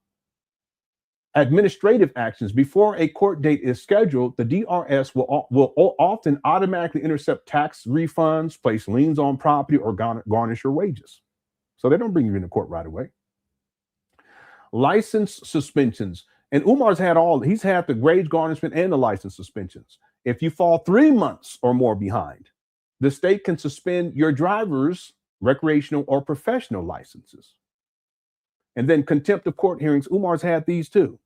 If administrative efforts fail, the DRS or the receiving parent can file a petition for civil contempt. A hearing is typically scheduled if arrears reach severe levels, such as 3 months or more, or if you repeatedly fail to make payments. If found in contempt, you could face fines, probation, or up to 6 months in jail. Umar has been arrested for non-payment, according to his nephew. I interviewed him last year. Because enforcement actions start quickly, it is highly advised to take action if you cannot pay due to job loss or illness. You can reach out to your local DRS to request a modification of your support order or set up a payment plan to avoid a court summons. If you want, let me know. Okay, anyway, all right. Okay, let me get to these super chats, everybody. I hope you guys are enjoying the show. Make sure you hit that like button. Our goal is, I think I said 200 likes. We're at 245. Okay, let's go for 300. And then there's a poll question. Did Umar make a good investment when he purchased the bandos in Wilmington, Delaware? 10% said yes, 90% said no. Let me make a quick announcement too, by the way. Sometimes I get messages from people that say things like, you should be doing something else with your time. Your channel is about Umar. Yeah, it is about Umar. The difference is I've put in work and I've done extensive research. And I'm just going to say this plainly. If for whatever reason you think I should be talking about something else, get up off your lazy ass and talk about it your damn self. Let's start there. In what world do we live in? We're in individuals it's the arrogance and the ego. They think that they can dictate to someone else what they should be talking about on YouTube. If you want me to talk about something else, get up off your ass and talk about it. Otherwise, bye, Felicia. Okay. Let's do these super chats right quick. Eastby said this earlier, and it is so true. The Umar saga is a journey. It is. It's a journey. And it's not just about Umar, the FDMG, the baby mama drama, all of his beefs with, Tariq Nasheed, Sarah Sutasetti, what's the brother out there? House of Conscience, the Sa Netter, and the list goes on and on and on. It's not just about all of that. It's also about what we can learn about ourselves in the process. What can we do in order to be the best that we can be? Because clearly that's not what we've seen with Umar. We've seen the continuous degradation and deterioration of Umar on different levels, right? So I said this in the first documentary, and it is so true. It is. It's a journey, and I said this in the first documentary, that Umar is a cautionary tale, and his journey speaks to that. What can we learn from that? And in particular for you men, okay? So when I talk about the child support situation, it's just not about Umar. It's just about being responsible, being more responsible and more responsible and more responsible, and then not complaining about things. It's just life. If you make certain decisions and there's these consequences, you can't complain about the consequences because you're the one who made those decisions. You have to deal with your current situation. You address it accordingly, and then you make changes and then move forward, which is something that Umar Johnson doesn't do. He always has an excuse. He's always the victim. It's always someone else's fault. That's not manly. Okay, thanks, East B. TJ says, Umar, I pay child support in bulk. I just played it. When he said that, I said, this guy. See, the thing is, he doesn't pay it in bulk. And that's what his child support docket shows for the 3 baby mamas, mainly for the 2 baby mamas, because there's a whole other situation with the 3rd one. But the point is that if you look at it and you analyze it, he's not paying child support on time or in bulk. What he's doing is he lets it accumulate. He doesn't pay it on time. That's why he's always in court. He's getting bench warrants, gets license revoked, whatever they called it, suspended. And then he goes in and pays, and then they'll reinstate it. But that's because he's not paying on time. He lets it accumulate, and then when they finally bring him in, then he'll pay it off in bulk. By the way, how is Umar paying child support when he don't have no job? That's why he don't want to tell them their income, because what is he going to show? See, Umar, you got to be careful, because you keep running your mouth, especially dealing with this baby mama. And one of these lawyers may say, hey, wait a minute, let's go ahead and bring up this nonprofit status, and let's see where that's money going. Let's see if he's using any of that money for his own personal use. You see, because that personal use would go against what you're filing with the IRS. You see, you need to watch yourself, homeboy. See, because if you're using, and I know you have been, because in 2019, there's at least $600,000 missing. But if the court was able to subpoena that information and see that you are receiving money for this under this nonprofit and spending it on yourself, and that should be subject to taxation, or that should be subject to wage garnishment, well, that opens up a whole nother can of worms, because what you're telling the IRS, the government, is that you're not being paid under FDMG, but you're using the money for personal reasons. You better watch yourself, homeboy. All right. Thanks, TJ. User 225 says, real question, what will Umar Johnson be doing at age 78? Listen, we talked about this more recently. The horizon, that's the term. The horizon on Umar, specifically dealing with FDMG, it's very, very close. There's no way. He's 51. He's about to be 52. You guys think about it. When I started doing videos on Umar consistently was in 2019. Okay, that's 7 years ago, and it went by quick. Okay, just like East B said earlier, East B been around a long time. A lot of y'all been around a long time. It's a journey. But that 7 years, if y'all been around, hit the one. Or 6 years, or even 5 years. It's gone by very quickly. So who's to say that that's not going to happen again? So that 6 or 7 years from now, Umar's 59. Talking about, I need donations so that we can get, I don't know, decorations done, or he'll still be talking about the sabotage from I don't know. Yeah. Afrocentric movement been around a long time. What's up, Joshua? Afrocentric been around. Larry, what's up, Larry? Renee, all the OGs. Miranda, thank you, 78 vet. It's been a long time. But who's to say that it doesn't go for another 7 years? And by that time, 7 or 8 years, I mean, Umar's going to be pushing 60, talking about, we need to I don't know, paddle the grannies. Let me stop. Oh, he's gonna be old nasty ass geezer. You know what I'm saying? One of them old nasty ass. Look, if we're gonna paddle the, he's gonna be Umar gonna be in a walker. I remember many years ago, I said in 500 years, archaeologists, they're gonna dig up FDMG. And Umar gonna be sitting in there. He gonna be sitting in the school in a wheelchair asking for donations. Oh my God! Oh boy, that's macabre. But I said that years ago. Anyway, thanks, user 225. He gonna be belly all sticking out with his beard all gray and shit.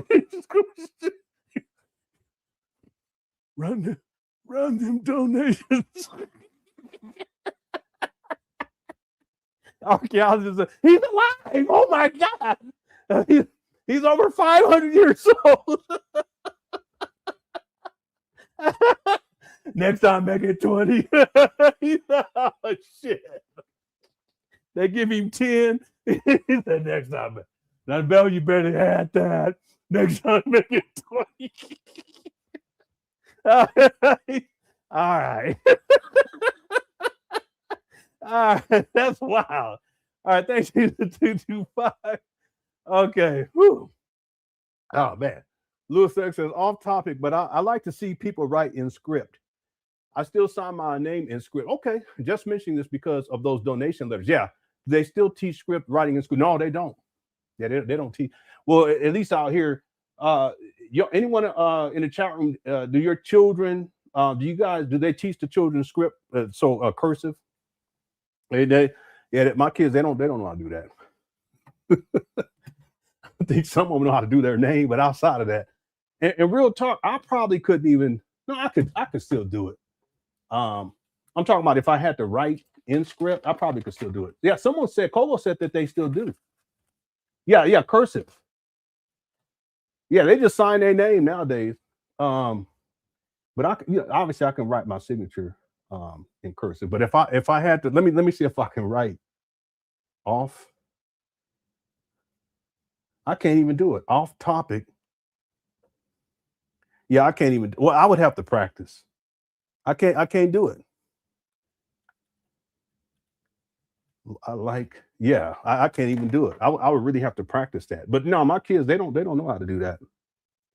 It's same thing. It's like a different time. Same thing. Like they don't be bringing books home or anything like that. When we was kids, we had backpacks like filled with books. They'd be heavy too. You guys remember that? And them books be thick, especially the history book it was history and social science, whatever it was called back then. Probably called it something else. But we had real thick books, math books, all that. And we would carry it in our backpacks and all in different folders, and they called them trapper keepers. And we would lug those around, you know. Obviously there's schools that have lockers, but the school I went to, they wouldn't let us use the lockers because it was in the hood. They said, y'all ain't getting no lockers. But my kids, they don't be bringing home, you know, they got their Chromebook. They may bring some paperwork home or homework at home, but very rarely does that happen. You know. Okay, thanks, Louis. What's up? James says, if he catch his two wives sleeping together, Umar said he would throw a hot bucket of bleach on both of them. He did. You know, I don't remember. Did I download that? Because you sent it to me. Let me see if I download it, because it goes to show you how much of a he's a deviant. Even to be thinking like that is crazy. I don't know. Most of you guys probably haven't seen that. Yeah, I don't think I downloaded that, Brother James. Let me check my 2026 folder. And I can probably see, because you think you sent me a link. Yeah, let me see if I can find it. I'll see if I can find it, and if I can, I'll pull that up. Yeah, but most of you guys probably haven't heard that. But Umar, he's a sick and twisted individual. He really is. Thanks, James. Yeah, after I get to these super chats, I'll see if I'll find it. Umar Johnson will be looking up at us when he joins. Yeah, all right. Tila became a new member. Thank you so much, Tila. I appreciate that. Why man y'all mad? Yeah, it's child support. But Umar tends to get upset when it comes to child support. And historically speaking, that has been the case with Umar. Like I said, if you have a problem with paying child support, why don't you just pay it outside the court system and just put it in your budget? You should. Like I said, anytime I can put some money down for my kids, I'm grateful. I really am. See, I'm so thankful.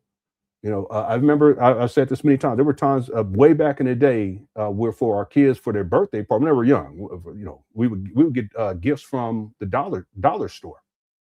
Best times though, you know, it was little, you know, but it didn't matter to them. You know, it was the best time. We struggled a lot back then. The last birthday, I probably spent about. It wasn't even in the budget that much, but we went so far over. I was probably spent about $1,500. It was a little over $500 in gifts because my son, he wanted a millipede. an African something millipede. I said, man, what? He said, yeah, Dad. I said, all right. And it's not just the creature, which was like $95. It's all the accessories and the different things you got to put in there and all this other stuff. It came out to about $500 right there.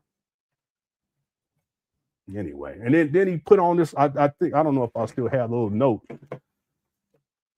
because we got him the millipede in advance. I thought that was it, but he gonna bring me a little note in here with like 4 other things on it. And I can't tell him no, it's my son. You know what I'm saying? He wanted a chromatic harmonica. I got him one of those. And he wanted a djembe. I got him one of those. And then he wanted 2 other things. I didn't get it. I said, no, this better be good enough right here. Anyway, I'm thankful to be able to do that. See? So Umar, he gets mad because child support is the basic minimum. He gets mad about that because he doesn't care for his children, but he's an extremely greedy person too. That's the other issue. Okay. Thanks, Daxter. Goddess Noah says, sounds like she's a better man than Umar. I know she's taking care of the baby. And I've researched her too. There's quite a bit of information. And the grandmama too. Grandmama looked younger than me. Real talk. Because they had, I don't want to get into all the detail because Umar be already done told so. But anyway, that's what I'm saying. Umar, he's not even president. He's chosen that. He's non-committal. He's non-committal to these women. These randoms he be running through, the flim flam floozies. He's non-committal. Well, he's non-committal to his children too. He's a rolling stone, literally. Well, not literally, but you know what I'm saying, figuratively, but literally. Yeah. So shout out to these baby mamas that put it down and handle the business and are there for their kids. Umar's a deadbeat. And shout out to the baby daddies, if you will, that take care of their kids and the mamas. They don't want to do, okay? So it goes both ways. But in this case, Umar's a deadbeat. Okay, thanks, guys. Well, Lewis X says, it sounds like he's exposing her income because he may have thought that would have absolved him of paying. Yeah, she don't need any money from me. She good. Yeah, but see, that's the thing. It's not about her. It's about the child. See, that's why Umar was framing it like it's about her finances. No, because at first he's talking about his expenses. He don't even talk about his income. No, what they want to do is to figure out what Umar's income is so that based upon that income, they'll take a percentage of that income, as opposed to where there's generic orders where they'll go based upon minimum wage because they can't find any income from Umar. That's what Umar's afraid of, that they'll get into his finances dealing with FDMG and how most of that money he spent on himself. Because at that point, they're going to raise that child support up extremely because they're going to be, it's a percentage. But see, if you look at his child support dockets for the first baby mama and the second baby mama, what you'll see is generic orders. And that means they can't locate his income. He's afraid of that. So what did they go by? Minimum obligation, which is based upon what? Minimum wage in Pennsylvania or Philadelphia in this case. And it's not the whole check. It's not 95%. It's a percentage. And it's a percentage that is not significant because they're going based upon minimum wage. Meanwhile, Umar's collected millions of dollars. Okay. So yeah, that's why he wants to expose her income and talk about how she's doing all this stuff and traveling, because in his mind, he thinks that his obligation to the child is going to be less based upon what, her going to get a hair transplant. Come on. But what's the real issue? Umar doesn't want to support the child financially. That's all it comes down to. Okay. Thanks, Louis. What's up, Broken Palm Trees? Says, I just logged on and seen biohazard. Did Umar fail the inspection due to his leaking udders? Okay. Such a poor example of black excellence. Such a failure. Yeah, this whole FDMG project, it's a massive failure. And we talked about it yesterday. We've been going over there's mold, there's mildew, and there's algae. And I gave examples from video evidence that we've run through specifically yesterday. We're going to get into some more of it today, where it's showing in particular, there's something called white powder mold. And in the small gym, it's infested with that. You see it in other places too, like in the small, what Umar calls a small school, it's in there too. But it's extensive inside of that small gym. So yeah, it is a biohazard. In fact, Umar, we showed video, Umar was in there. When he went in there, this is when it was infested. Like you can see it like all over the place on the ground. He was having a hard time breathing. He starts coughing. Well, there's a reason why. And then broken palm trees on the exterior, there's all these issues with mold growing on the exterior of the buildings too. It's a biohazard. And it was from the beginning. I even showed from the beginning when Umar purchased in February 2019, but I showed a video from 2017 when he first went in there to go visit. And you should see Umar Johnson's face. He's squinching his nose up and stuff because it stinks in there. And there's another video from 2019 where there was a young lady, she was holding her nose while she was in there because it smelled bad. This mold mildew smell. It's a biohazard, literally. See? And Umar had women in there. He had children in there. Umar shouldn't even be in there. Okay? Yeah, it's a biohazard. Thank you, Broken Palm Trees. And good to see you too. Enterprise says, why he pocket watching her? Get a job, Umar. Yeah, real talk. And then he puts it out on social media. Why would you do something like that? See, it's an act of intimidation. That's all that is.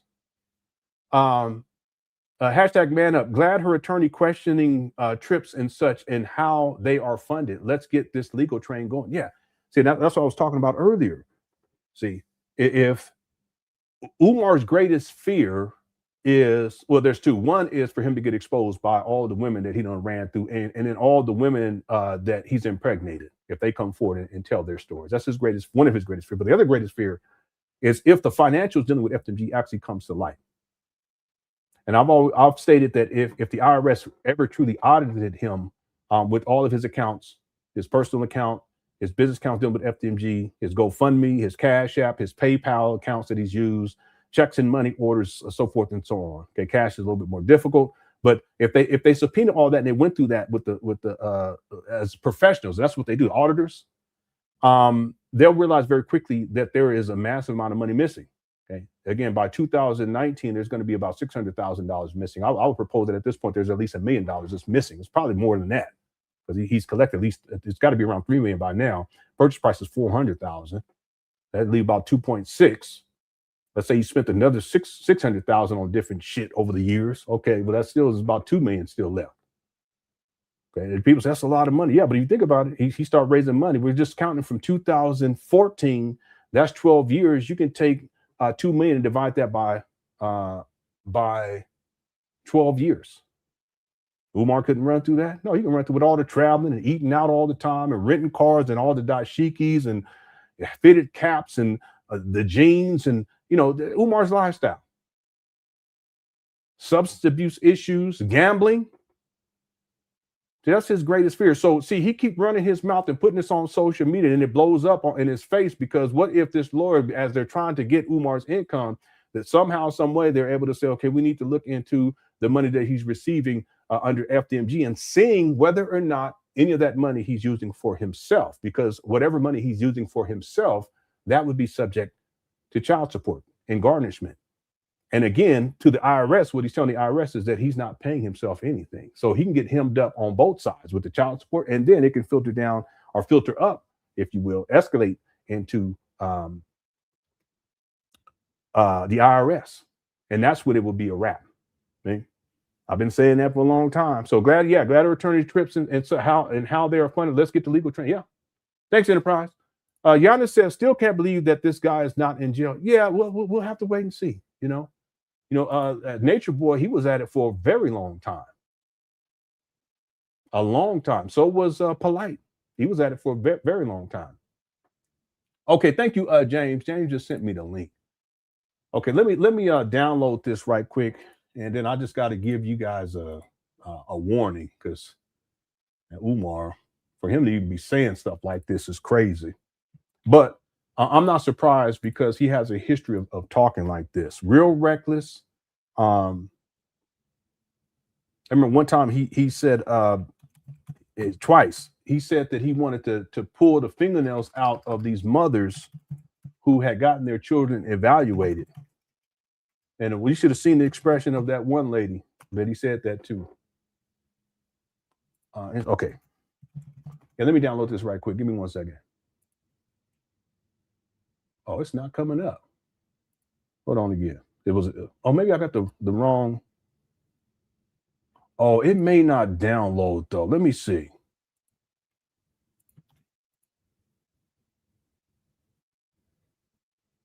Oh yeah, okay, it will. Okay, let me play this for you guys right quick. So this is what we were, James had brought this up, or thanks, Giannis. James had brought this up earlier. Okay, and then viewer discretion. Okay, just Umar, for him to be talking like this is just inappropriate.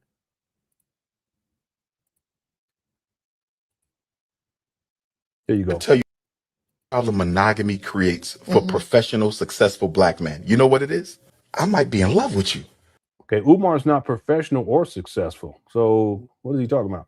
But I'm like, damn, she nice too. So when y'all say you got to dwindle it down to one, you know what ends up happening? Time starts getting wasted. Because we cannot decide just one. When a man got two women who've been rocking with him and holding him down, and both of them expecting to cut the other one off, you know what he gonna do? He not gonna choose. Keep them both. Neither one of y'all get married. What is he talking about? In the world? Thanks, MT. MT, know you are. Been sending me information too. Same to James, Francisca. Thank you guys so much. I appreciate you guys. I really do. Okay, here we go. That's the problem in the black community. Whereas if y'all said you can choose two, that's better now. I got you, and you help me choose the other one. So yeah, so he does this with the grooming thing. He's saying, I got you. He points at her as if he has her, and then she helps him to find the other one. This is a form of grooming. He does this inside of his for sisters only lecture, whatever it was, a bunch of bull job. Anyway. with your two women. Yeah, Mass. Yeah, he does. He wants women to take care of him. That's what, and I wish I could find, and I'm gonna run into it, but it was like, I think it was 2 years ago we had run into it. I should have archived it properly. But he was talking about the type of woman that you know he wants or whatever. He said someone that can feed you and wipe your nose and wipe the slobber off your face. And we were, you guys remember that? And we were like, what are you, a toddler? That's what he wants. That was crazy. I gotta find that video. Is it just they just focus on you? Are you letting them scissor and bump coochie or No, get involved or what's no going on? coochie. Here we go. What in the world? This is black excellence. hey, broken palm trees. This is black excellence.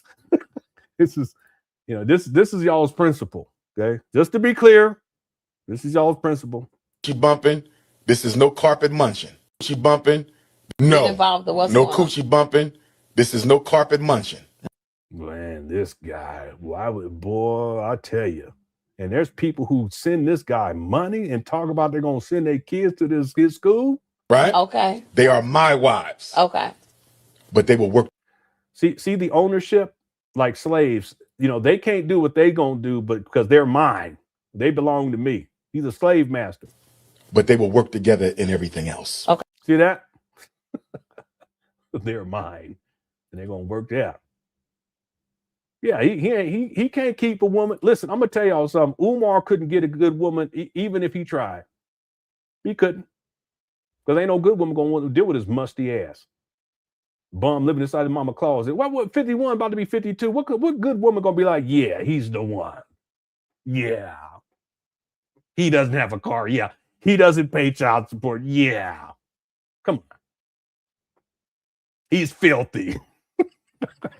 He's a hoarder. He don't know how to clean toilets. He's the one. Yeah. He could get one or keep one. So no extraness. I just want to know, because a lot of times that does happen. I know. That does and happen. A lot of times the men want it to happen. You follow what I'm saying? A lot of men want to, and a lot of men don't want it. And a lot of women sneak and do it. That's true. A lot of women sneak and do it. True.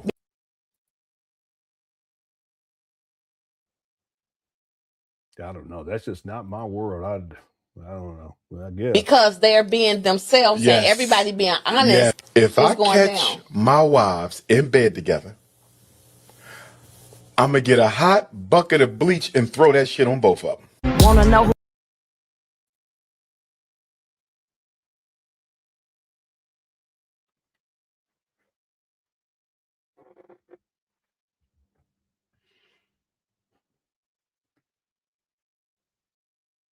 Yeah, flawless escape. Yeah, Boobarella. Yeah, Queen of Sheba. He's an abuser. Who thinks like that, let alone says something like that and does it publicly? Remember we was talking earlier? If that's how he talking and that's how he acting publicly, how y'all think he is privately? I've been telling people that Umar, he's what do they call that again? A sadist. He's a sadist.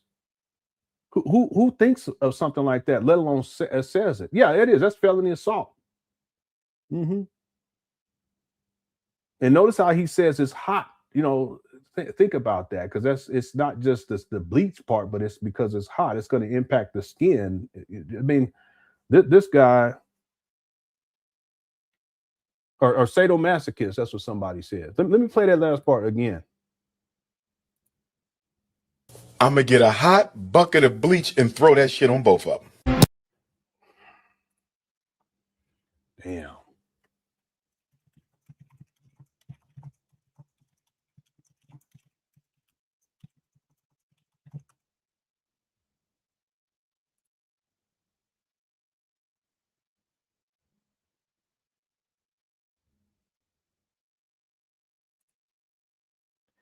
Is bleach toxic when heated? Yes, heating bleach is extremely dangerous. Doing so rapidly breaks down sodium hypochlorite, accelerating the release of toxic gases like chlorine, chloramines, and chlorine dioxide. The health risk: severe respiratory damage. Inhaling these fumes creates hydrochloric acid and hypochlorous acid in your airways, causing chemical burns, shortness of breath, and potentially permanent lung damage. Immediate symptoms: you may experience burning eyes, coughing, headaches, and nausea. Explosion and corrosion. Boiling bleach to dryness creates sodium chlorate, which possesses serious explosion risk. It may also rapidly corrode and permanently discolor metal. Okay, that's something else.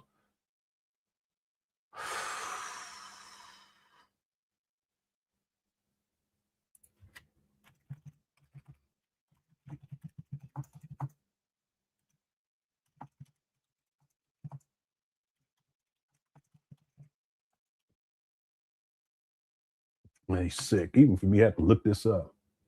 He's talking about women too. That's odd. Why would you even say something like that? Throwing hot bleach on someone would cause a devastating, highly dangerous combination of simultaneous thermal and chemical burns, along with acute respiratory distress from toxic gas release. Because bleach, sodium hypochlorite, becomes highly volatile and more corrosive when heated. That's what I was thinking. An attack or accidental exposure of this nature is severe, life-threatening medical emergency. Deep dual layer burns. The heat delivers an immediate thermal burns, scalding that destroys the skin's protective outer layer. This allows the alkaline bleach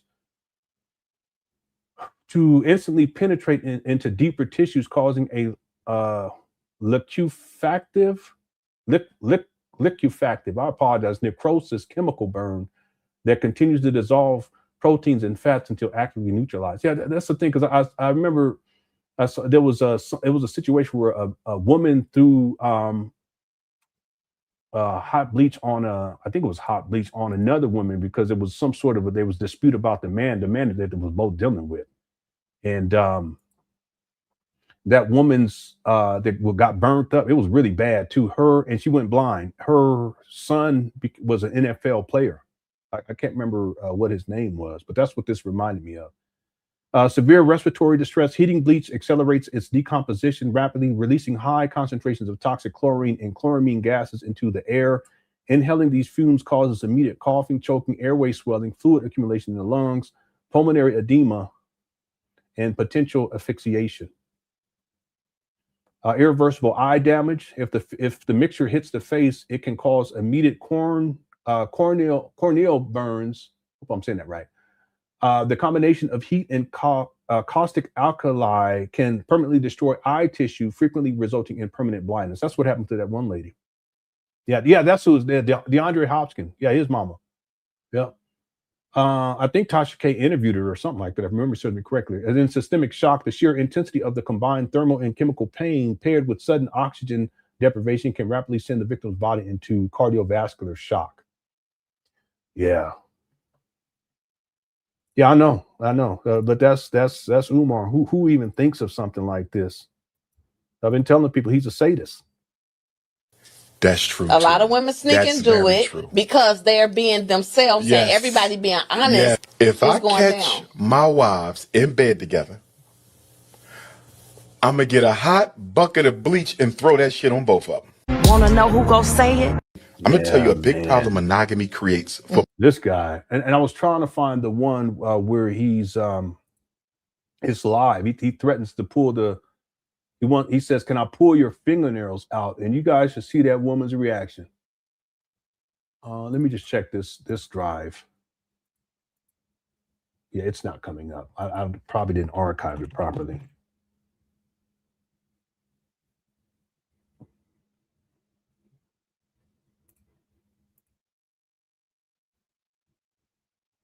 No. I did find one where he's sitting in his apartment back in the day, and he flips everybody off. So anyway, this guy. Yeah, but for the record, anyone remember that video? Just hit the one so that people don't think I'm making it up. It's just, and I've played it many times in the past. I just can't remember how I archived it. I'm gonna check this other document to see if I have it there, though. Excuse me. Let me show y'all one other thing. I get to those soup chats, and we'll get to the videos, the toxicity videos. Let me see something right quick. Yeah, and I don't know what Umar was mad about in this video, but he was mad about something. Is Mary and Donald Trump is white Jesus. Lord have mercy. Lord have mercy. Lord have mercy.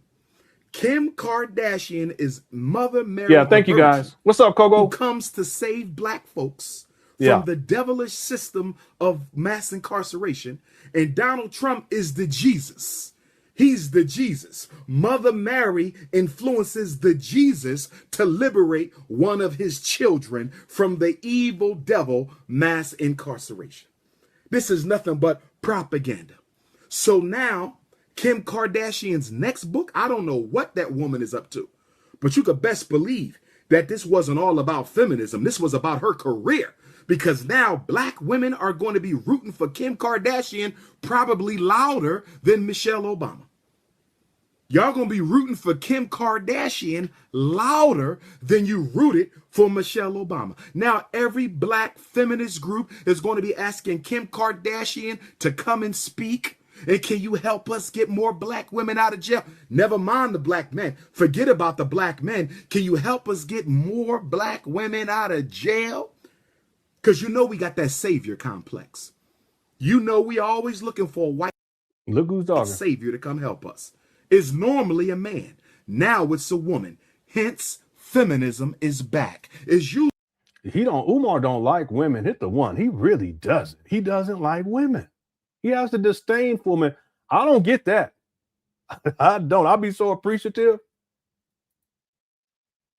Usually a white man. Now it's a white woman. Feminism is back. It's usually a white man. Now it's a white woman. Feminism is back. So, if Kim Kardashian really claims to care about changing, because this meeting was not supposed to be about Alice Johnson.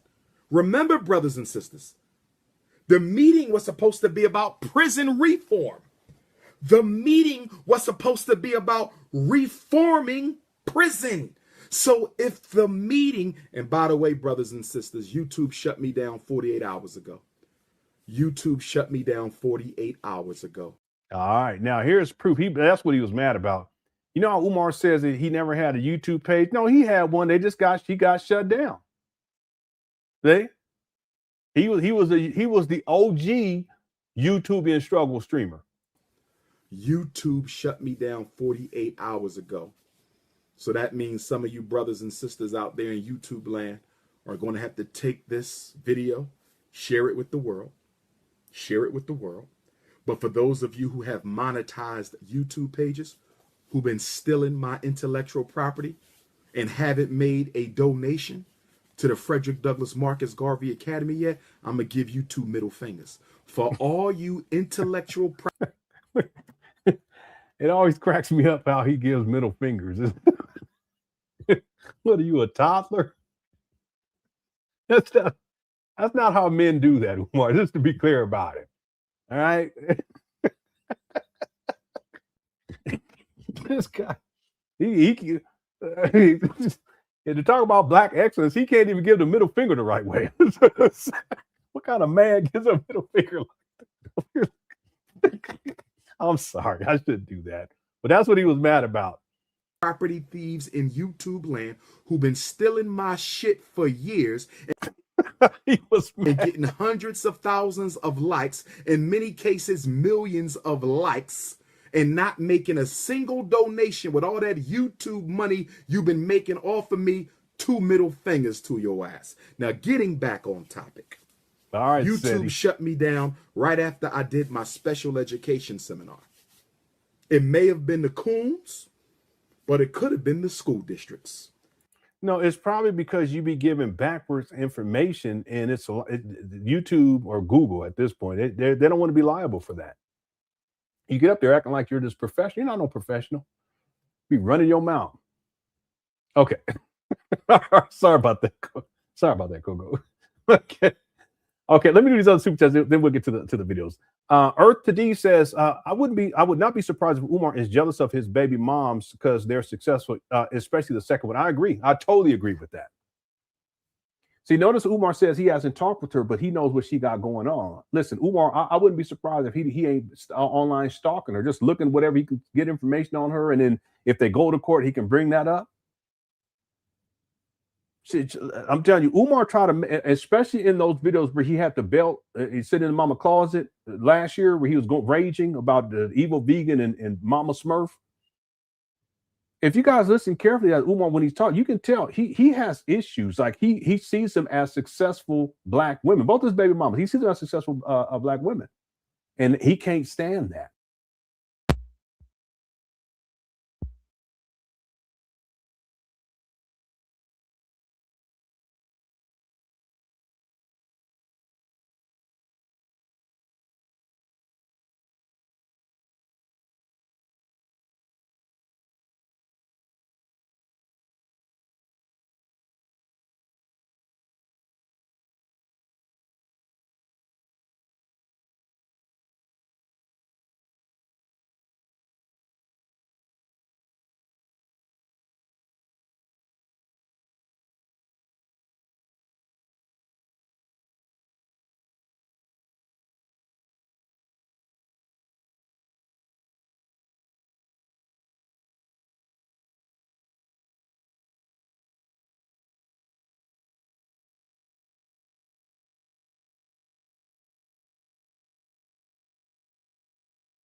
Okay, can you hear me now?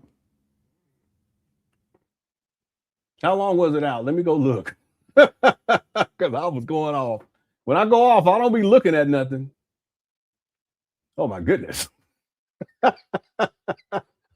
it's been I was out for at least a month. My goodness gracious. I apologize.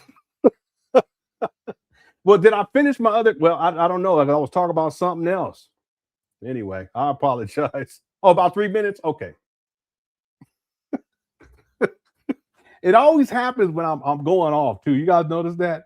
Okay, so let me address this one. So Earth to D says, I would not be surprised if Umar is jealous of his baby moms because they're successful, especially in the second one. Okay, what I said was I totally agree with this.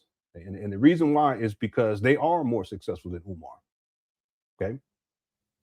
They have businesses, they have jobs, they have their own home. Umar doesn't have his own home. He's been homeless since 2019. They have their own vehicles, I'm sure. Umar doesn't have his own vehicle. Umar's living with his mama, off of his mama at the age of 51, about to be 52 in Section 8 housing. Umar's, the second baby mama is a businesswoman. She's a high achiever. Umar tried to paint her out as if she's some ghetto. No, that's not what that is. Okay. So, and there's two things here, Earth to D. Number one, Umar, he's already a misogynist. So he don't like women in the first place. He don't like women. Now, when I say that, I'm not saying that what that means is somehow he's, he will have sex with women, with randoms, pump and dumps, no commitment, no long-standing relationship. He'll do that, but that doesn't mean that man, whoever that man may be, in this case Umar, that they love women. In point of fact, I'll propose that it's the opposite. That men who live like that, are sexually promiscuous, run through all these women, that they don't have respect for women. If you don't have respect in the first place, you can't say that you love women. Real talk, they don't even have respect for themselves. On top of that, Umar got the bumpity bump. So he don't love women. So on one hand, we have someone who he just don't like women. He don't, not like that. Like he'll have sex with them. I'm talking about a commitment, loving relationship. That's not what Umar is looking for. He's looking for pump and dumps. But then on top of that, he's a misogynist. Yeah, he has this issue, and I don't know where that comes from, but he has hatred towards women. So if you have a woman who's more successful than he is, and you have a woman who in this case would be his baby mama, and he's already a misogynist, yeah, he's going to be jealous. They're way more successful than he is. See, Umar tends to be jealous of successful Black people in the first place, but if it's a woman, and this is someone who would be closer to him than, let's say Michelle Obama, yeah, that's going to express itself. And I'll propose that part of what Umar, his issue with these baby mamas is just jealousy. They're the ones taking care of the child. He's not. They're the ones who have stable income. He does not. They're the ones who have jobs. He does not. They're the ones who have legitimate business. He does not. They're the ones that have a home. He does not. Yeah, so that's part of it. I totally agree with that. And then she actually opened something while being a single mom. Yeah, she's opened quite a few things too, by the way. It's her and the grandma. And the grandma like I said earlier, she looks really young. That's because they have a vegan lifestyle. Like they really live that lifestyle. Yeah, more than Umar has ever done. Yeah, Umar has issues with jealousy in general, but because it's a woman and because it's a woman who's far more successful than he is, and it's baby mama, yeah, the jealousy is to the extreme, and the hatred and vitriol is to the extreme too. Okay, thanks, Earth to D. Is the audio on? Hold on, let me check this because I've been running my mouth again and test 1, 2. No, it said that it's coming through.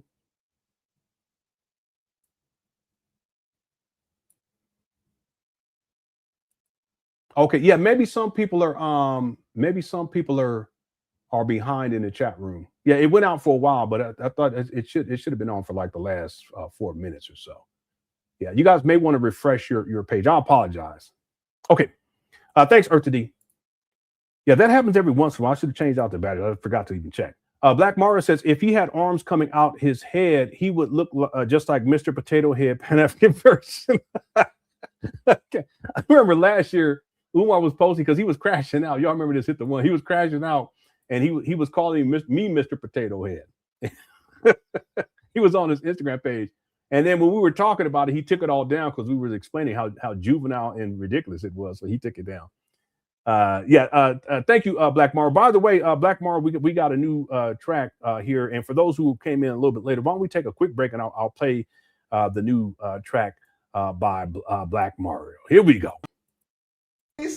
If you misbehave, you got to come to the timeout room and you're going to get paddled. My beautiful African queens, my butter almond and butter pecan, my caramel, my guave, my chocolate fudge, my African buttercream, my pina colada, my caramel, my cinnamon, my nutmeg queens. If you misbehave, you got to come and get 3 strokes. Oh, yes, with the RBG paddle.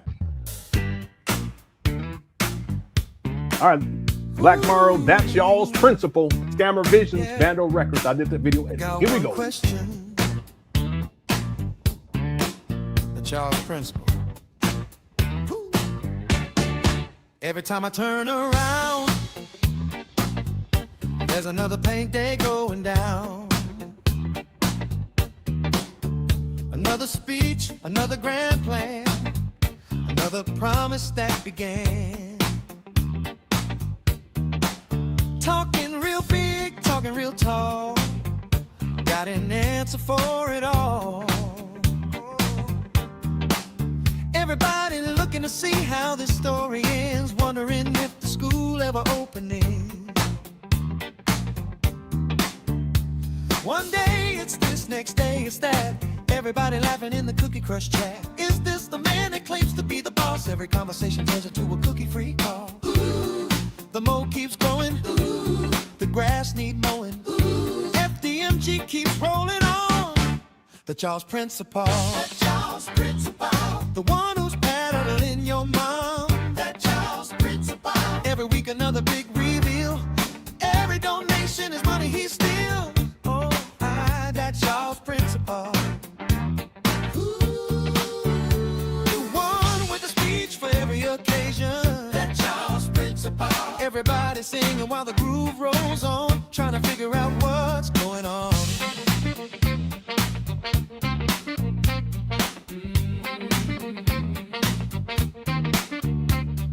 Always an excuse for the school's delay, a different explanation every single day.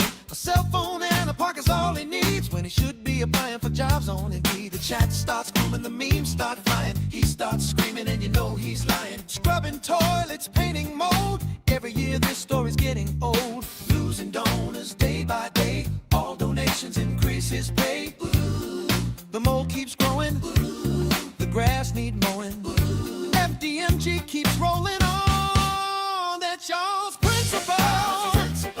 The one who's paddling your mom. That Charles Principal. Every week another big reveal.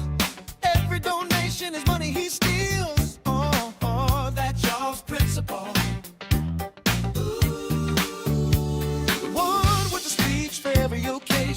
That Charles Principal. Everybody singing while the groove rolls on, trying to figure out what's going on.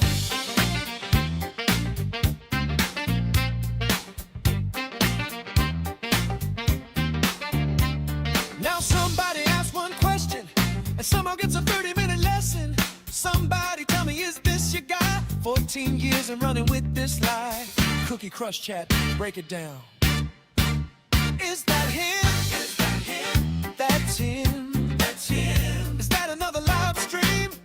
That's him. That's him. Is that another speech? That's him. That's him. Is that another explanation? That's him. Well, all right then, Charles Principal. Charles Principal.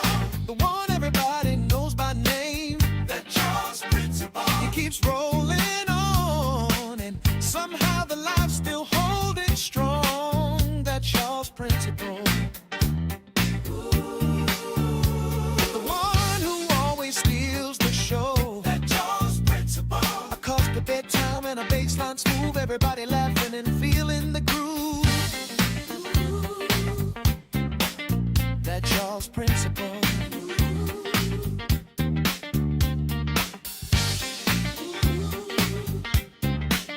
That Charles Principal.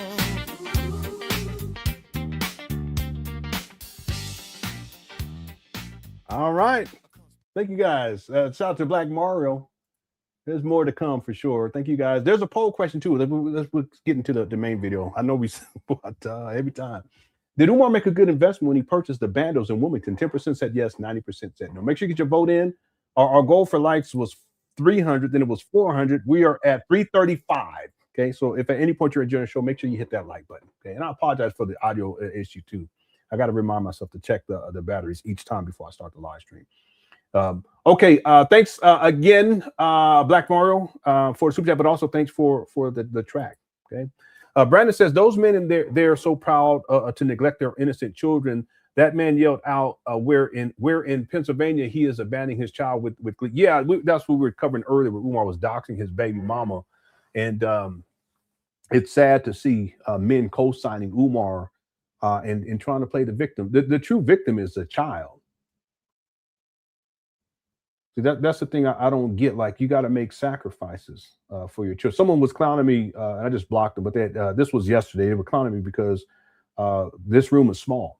Yeah, it's the smallest room in the house. But my wife and I, we made sacrifices so that our children can have the bigger rooms. It's that simple. And we've always done that in point of fact. You know, we have a large family, and it is what it is. And we don't look at it as it's a shame or, you know, we don't have a big room. We don't even think like that. Because I remember one time we talked to this one lady. They were like, "Yeah, I would always take the biggest." We don't think like that. We never have. Children come first, and it is what it is. And it was an Umar Johnson supporter, so I get it. You know, they'll try to come up with anything. But that's what I mean. We make sacrifices for our children, right? But to see Umar, he's made no sacrifices. He's a deadbeat. But then see these men up over there co-signing that foolishness and glazing Umar. It's a shame. It's a shame. It's I don't want to use the term embarrassing.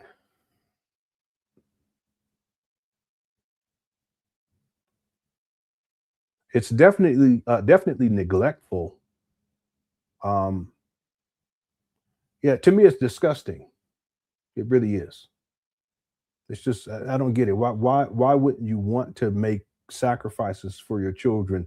That's what makes you feel like a man, like a father, is to make sacrifices. You know, same thing real quick. Let me just share this, and I'll talk about this in the past. What makes me feel like a man in the context of my marriage is when my wife asks me to do things. I feel good. Like, okay, yeah, let me go handle this. It could be something in the house, outside the house. I got to go drive somewhere, whatever. When she has things for me to do, that's what makes me feel like a husband, because I can make a sacrifice and get stuff done. So women, you know, every once in a while, you got to give your man something to do. I'm just saying, it's not like she's over me or she's in charge. That's not what I'm talking about. It's just that we have, as men, we have to feel useful. That's what makes us feel like men. And if we don't feel useful, we don't feel good. But if we feel useful, we feel good, because it's about sacrifice and what we can do to provide. Umar doesn't have that orientation. He's living off his mom at the age of 51. And clearly those brothers that was there where Umar was doxing his baby mama and the baby mama, the baby mama's mama, they don't have that orientation either, because they're always the victim. And all they're talking about is just neglecting their children. That's not what it's about. Okay, and there's really no excuse. Okay, we can say that it's a financial issue. Well, then go get a second job.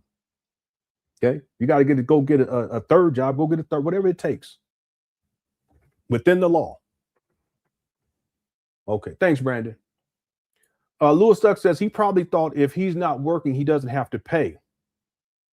FDMG allows him to get free money, not work and have money to make bulk payments to avoid court issues. Hey, yeah, you're right on point. He probably pays late for spite. That could be part of it too, because he's a jealous and vindictive person. That could be part of it. Look at what we showed the post. Very vindictive, an act of intimidation. Is it possible that he doesn't pay because it's possible? That's part of it too. But he's greedy too.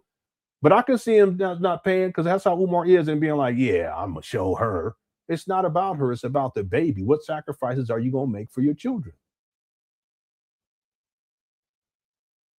Yeah, and maybe he did think that if he's not working, then he doesn't have to pay child support. That's not how that works. They're going to go based upon minimum responsibility, and it's based upon minimum wage. That's what they'll take. And they'll take a percentage of minimum wage, and that's what Umar would have to pay. And he complains about it. Meanwhile, he's collected millions of dollars. Just nefarious. Yeah, well, anyway. Thanks, Louis Stuck. Enterprise says no judge is allowing a clear order violation. Yeah, that's what Umar says, though. Because he's always the victim, right? If you have clear days, dates, and times written in an order, the cops will remove the child for you. See, let me and I don't know this for sure, but based upon all of the research that I've done on Umar, and based upon what he has said, and he lies all the time, but then also looking at his child support docket, what I think is that Umar assumed that if he pays child support, then he should be able to have visitations with the child. But that's not how that works. And the visitation with the child is not about developing a loving relationship with the child. It's about control, power and control, not just power and control over the child, but also to spite the mother. Because he's vindictive in that way. Real talk. Similarly, the whole idea of FDMG is about being in the possession of other people's children. That's why he says our children. Why I'm going to send them back home to you for, you're part of the problem. They're going to stay with me in the dorms. That's what Umar Johnson said about other people's kids. So the sense of possessing other people's kids is part of the code dynamic, because Jim Jones he was the same way. But with Umar, what I think, based upon my research, is that he assumed that because he's gonna have to pay one way or the other. If he has to pay, then he should be able to have the child whenever he wants to have the child. It's more of a possession and control thing. Not about establishing a loving relationship with the child and spending time with the child and raising the child up. It wasn't about that. And then I think the women, I think earlier on, they probably had a certain perspective on Umar, but then when his true colors come out, that's when they realize that he's not the type of person that they wanted to be with, and he's not the type of person that they want around their child. And I'm sure that infuriated Umar. Because to him, it's about control, power and control. That's mine. The child is not a human being. The child is an object that Umar has possession and control over, like his mama. See?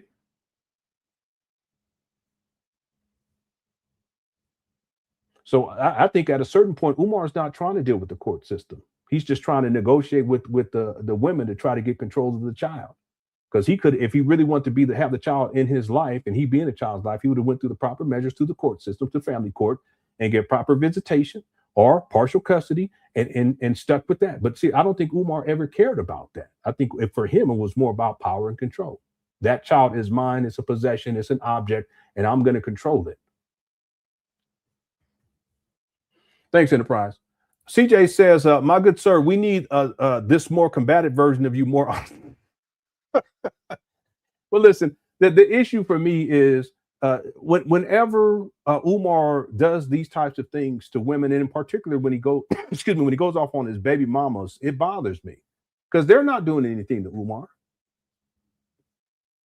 What they want to have money for they want Umar to handle his basic responsibility of financially supporting his child. That he's not an active participant in the child's life. That's all they're asking is minimal, basic. And yet Umar does this time and time again. Last year, he was posting how they raised his child support. Why are you posting that on Instagram? Okay, that's just to take a shot at the baby mama. Well, he's been doing this for years. I showed the video from the January of 2018. Yeah, January of 2018. He was doing it back then.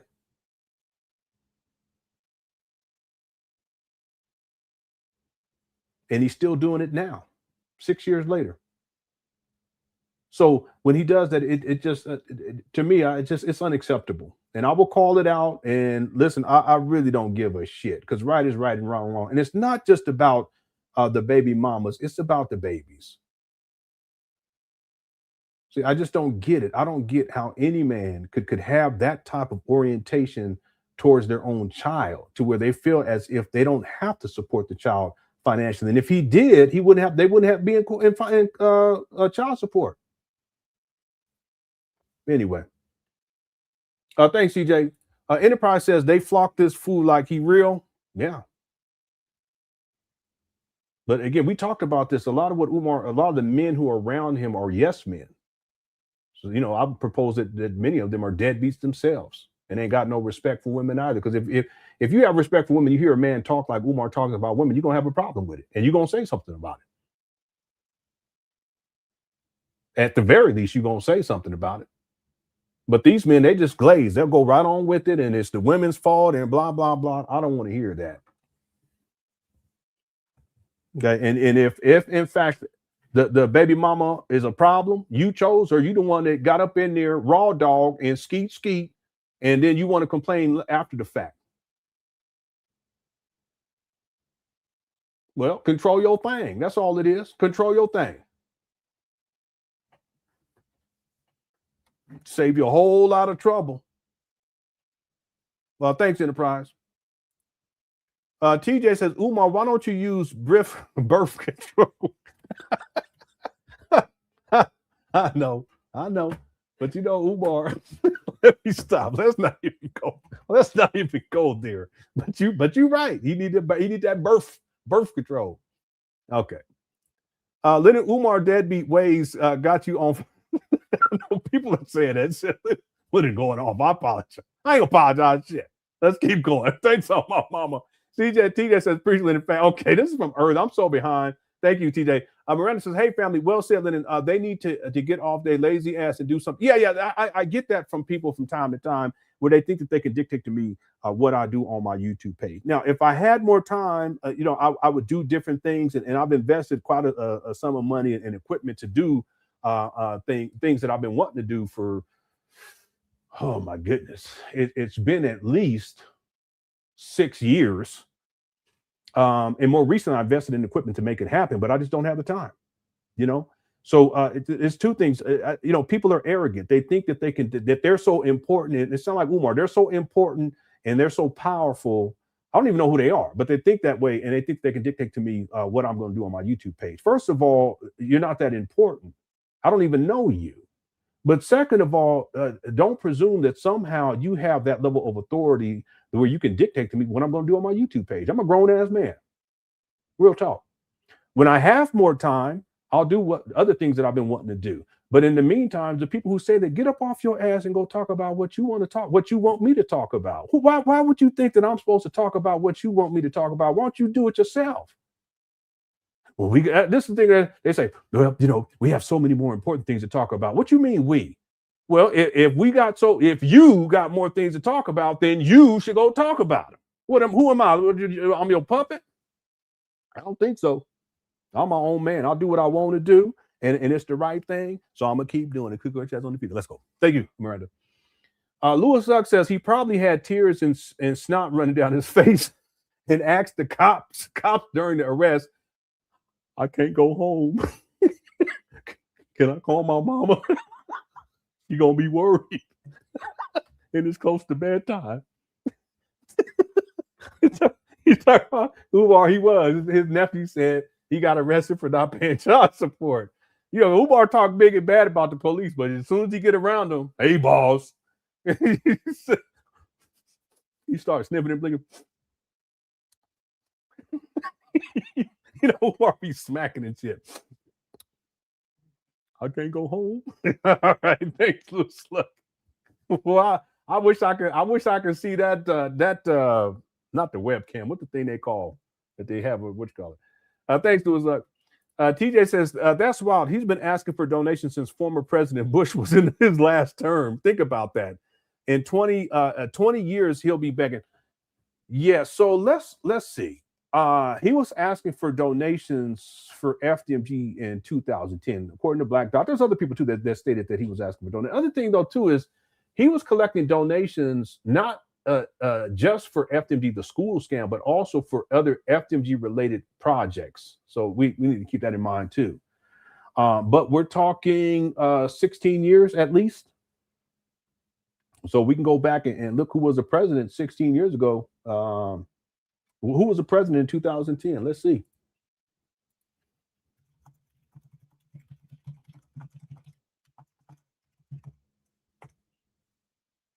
Barack Obama was a president in 2010. He was the 44th president and held office from 2009 to 2017. But before that, it was Bush, right? Wasn't it Bush? I can't remember. Let's see. Let's go to 2000. Because there's people who said that Umar, they donated to Umar back in 2006. Yeah, George W. Bush was the president of the United States. Let's see, 44th president in November 2008, but did not officially take office until inauguration January 20th of 2009. Okay. Yeah, he's been at this a long time, a really long time. Thanks, TJ. Marco says Umar trying to be like Superfly in the 70s. Boy, I tell you, yeah. Thanks, Marco. Lewis Lex says he should use that hot bucket of bleach in that nasty apartment in the mold at the school. Yeah, that's what he needs to do. Ain't that interesting? Umar, he'll look at bleach as a way to cause severe physical trauma to women, but he doesn't see bleach as an avenue for mold remediation at these trap banners in Wilmington, Delaware. Now that's deep. See the mentality of this guy? Why would anyone want to send their child to him? Why would anyone want to send money to this guy? He's a psychopath. Psychopaths, they think like that. I wish I could find that video where Umar was talking about, can I pull your fingernails out, to this woman that had called in to one of his black parent teleconferences. And you guys should have seen her face. She was like,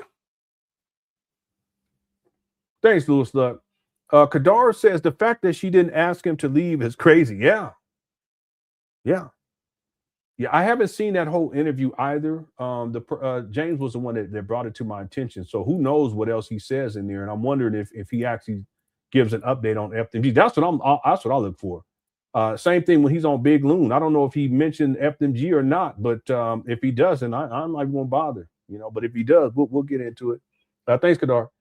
The Xenoflux says it's giving incel behavior. Yeah, I don't like using that term, but let's see. Depending on what so incel, because there was a lot of that type of stuff on YouTube, and YouTube they put a stop to that because it was filtering into women's personal lives, and women were getting hurt. You guys know that? Because there was a huge community of what they call incels. So incel is a portmanteau of involuntary celibate. Man, it refers to mostly male online subculture of individuals who cannot find romantic or sexual partners despite desiring them. Yeah. The community is known for intense self-pity, feelings of entitlement to sex, and extreme hostility towards women. And the thing is that if you have this hostility towards women and you secretly desire women, it's not that hostility is not going to bring women closer to you. It's going to push women further away from you. So it's a catch-22 in those regards. But yeah, Umar, he tends to lean towards this incel type of mentality. Entitlement to sex, yeah, and an extreme hostility towards women. Yeah, you're right about this. And self-pity, that's where he always thinks that he's a victim and women are always doing this to him and blah, blah, blah. Yeah. Yep. Thanks to Xenoflux. What's up with his fingers? TJ, I don't know. I have no idea. I can't call it. I have nothing. I have nothing on that. Thank you, TJ. Yeah, this was earlier. I apologize, everybody. I was muted and I was going in, but maybe it's good because I was probably saying some stuff I shouldn't have said. What did you just send me? Okay, I ain't gonna play this yet. Maybe I gotta watch it first. Maybe I'll play it tomorrow. Okay. Thanks, Kogo. I'll have to watch it first. Okay. And thank you, Subliminal Message, for the super chat. Thanks for all the super chats, everybody. The Houthi became a member. Thank you so much. And then Pimp in Distress. I remember you. Only because of the name. Okay. What's up, Lenon? Do you have that video he did outside the bandos at night, pouring water on his head, crashing out? Yeah, I have it. And actually, I pulled it up because I saw you had asked about it earlier. He was high. That's why Umar was acting like this. And I'll play the video right here. I have. Peace and black power. Peace and black power. Peace and black power. Peace and black power. Anybody want to guess what time it was when Umar did this video? It's the Prince of Pan Africanism, King Kong Consciousness, Intercontinental, Ifa Tunde, live and direct, FDMG, working, cleaning, building. See, he ain't working, he ain't cleaning, he ain't building. We need 17 more likes to get to the goal of 400, okay? Building, repairing, trying to get the school ready. We got 11 days. Today is September 1st. We got 10 days. 10 days until the block party, family. 10 days until the block party. Facebook ain't letting me go live tonight. Facebook ain't letting me go live tonight. Let me see. Yeah, you see him sniffing. Kogo, why you send me that? What is that song? Did you make that song yourself? Oh my God. I shouldn't be watching that right now. Kogo, is that AI? If it's AI, I'll play it tomorrow. I ain't gonna play it tonight though. Facebook ain't letting me go. I'm at the school. I'm at your school, FDMG. I'm gonna see all y'all in 10 days. I'm gonna see all y'all in 10 days. I'm gonna see all y'all in 10 days. King Kong Consciousness, we here. We here, baby.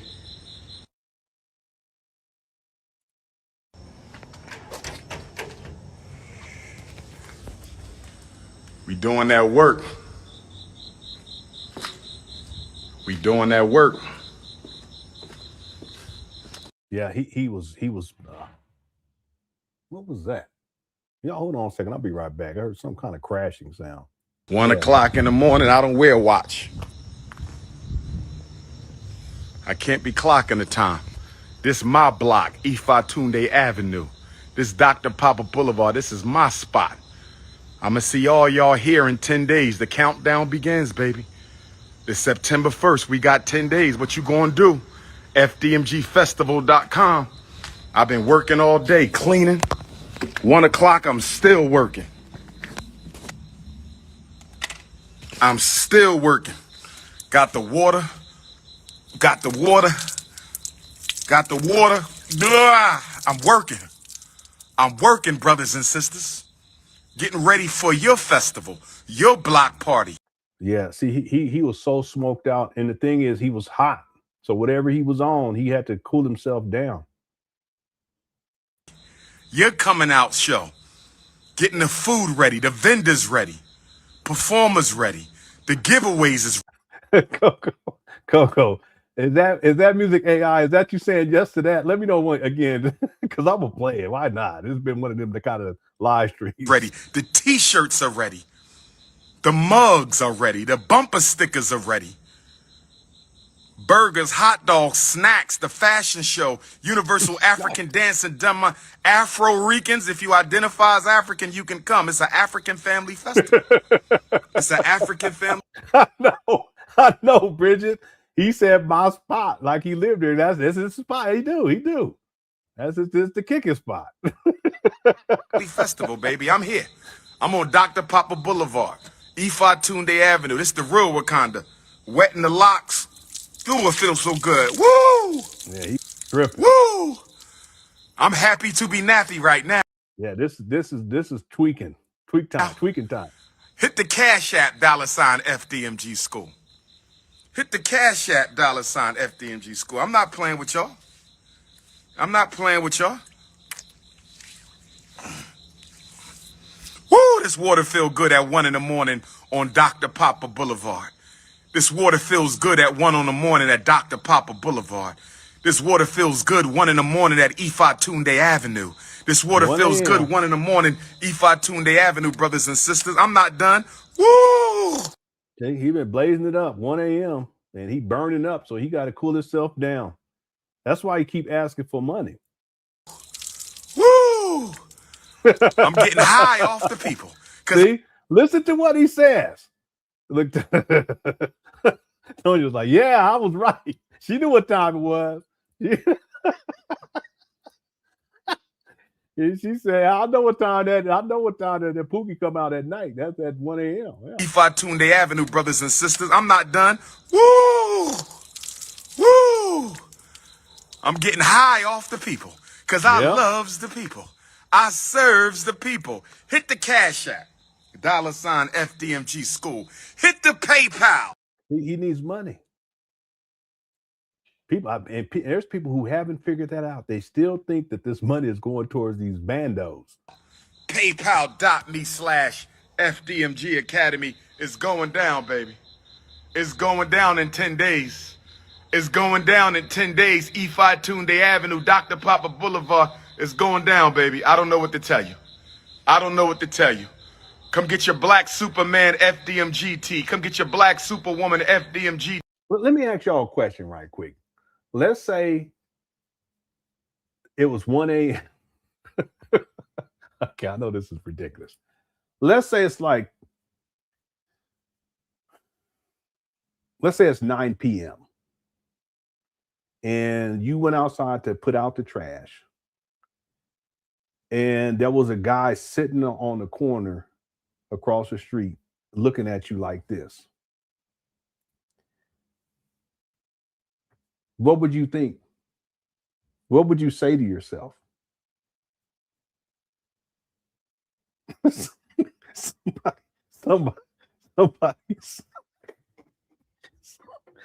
Somebody said Umar's at Tweakerville. Yeah. Had everything a hobo. Yeah. That fits. Yeah, Philip. Nothing good happens after 11 p.m. All right. Yeah, he on that. Yeah. Peace disturbance. Soul Power said run. That's what I'm thinking. I'm gonna run. Man, this neighborhood is going down. Courtney said, there goes the neighborhood. Okay. All right. Yeah, that's what I would say, Larry. I'd just be like, okay, that's the dope fiend, neighborhood dope fiend out here tweaking. Get back in the house. That boy high. What's up, Dumbo?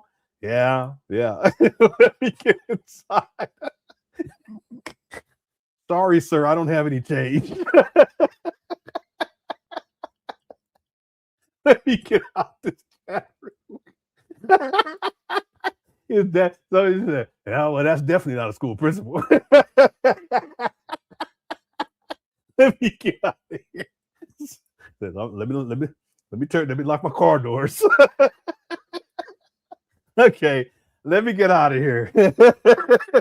You guys are crazy. You guys are crazy. Aloha. Yeah, to Philip Wong. Oahu, Hawaii. Yep. Yeah, well, when I was I can't remember what grade I was in. I think I was in the 9th grade. The school trip was to Hawaii. I think it was Oahu. I think it was Oahu. I can't remember. Or Maui, one of the two. But it was a trip for the school orchestra, because I was in the orchestra. We was playing like European classical music. And I remember when I was out there, the women, the young ladies, they were so beautiful. And I said, one day I'm gonna marry a Hawaiian woman.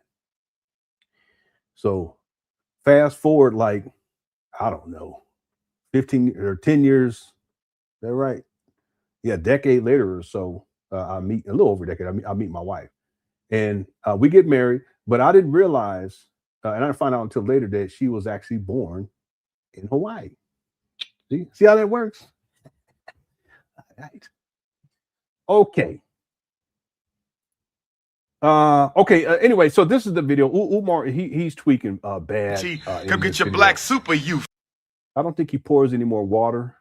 Oh no, he does. Man. Why are I never understood where he got the water from. All you non-Africans constantly invading my life? Mo water.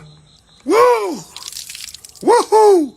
I'm high off the people because I serves the people. I love the people. In 10 more days, I'ma see the people. Delaware State Black Parent Advocate book release September 11th at the boot camp. If you live in Delaware and you haven't gotten the book, you could come. Yeah, I don't know where he's getting this water from. And he keeps going. I thought he was done. Wilmington, Delaware. I love the people. Woo! Woo! Woo! Look at that cinnamon. I'm King Cinnamon. who coming to the block party. We got the vendors. We got like 30 vendors for y'all. We got the sea moss. We got the shea butter, the incense, the books, the clothing. It's going to be off the hook. Oh my God. It's going to be off the hook. I didn't know nothing about that. All right, let me show you something. And I don't know, but this is what James said. He just sent it to me. Shout out to James. So anybody know who this lady is in the chat room? Let's see if anybody know. Umar posted this on his Instagram.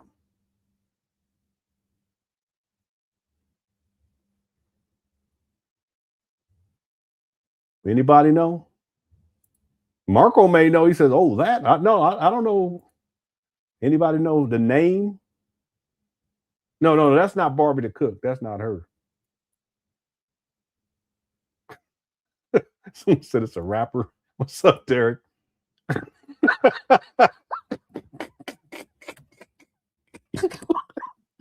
in the world? I ain't never heard of that before. Anyone ever heard of Implant Tammy? What in the world? What in the world is that? I ain't never heard that one. What are you talking? You guys. Okay. Joshua got at least based upon, because I don't know, but this one. Let me tell you what James. Oh, Marco, no. Marco, shout out to Marco. Marco, though, her name is Miss London. Somebody said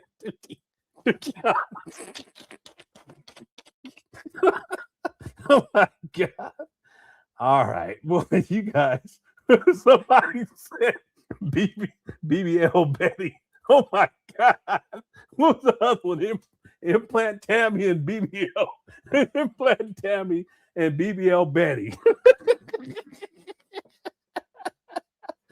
What in the world? You guys are nuts. All right. I don't know why that's so funny to me. I ain't never heard nothing like that in my life. Okay. Anyway, I know it was you. I just didn't want to say it was you.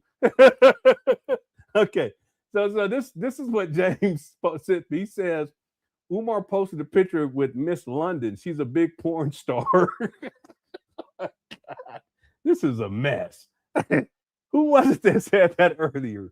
The Umar Johnson saga is a journey. It is. The Umar Johnson saga is a journey. Okay, so he says Umar can't get Suki no more, so I bet he's gonna hunch on her now. Umar got no shame. No, not a role model for young men. This is what he promotes. Yeah. Don't do that. Domo, don't do that.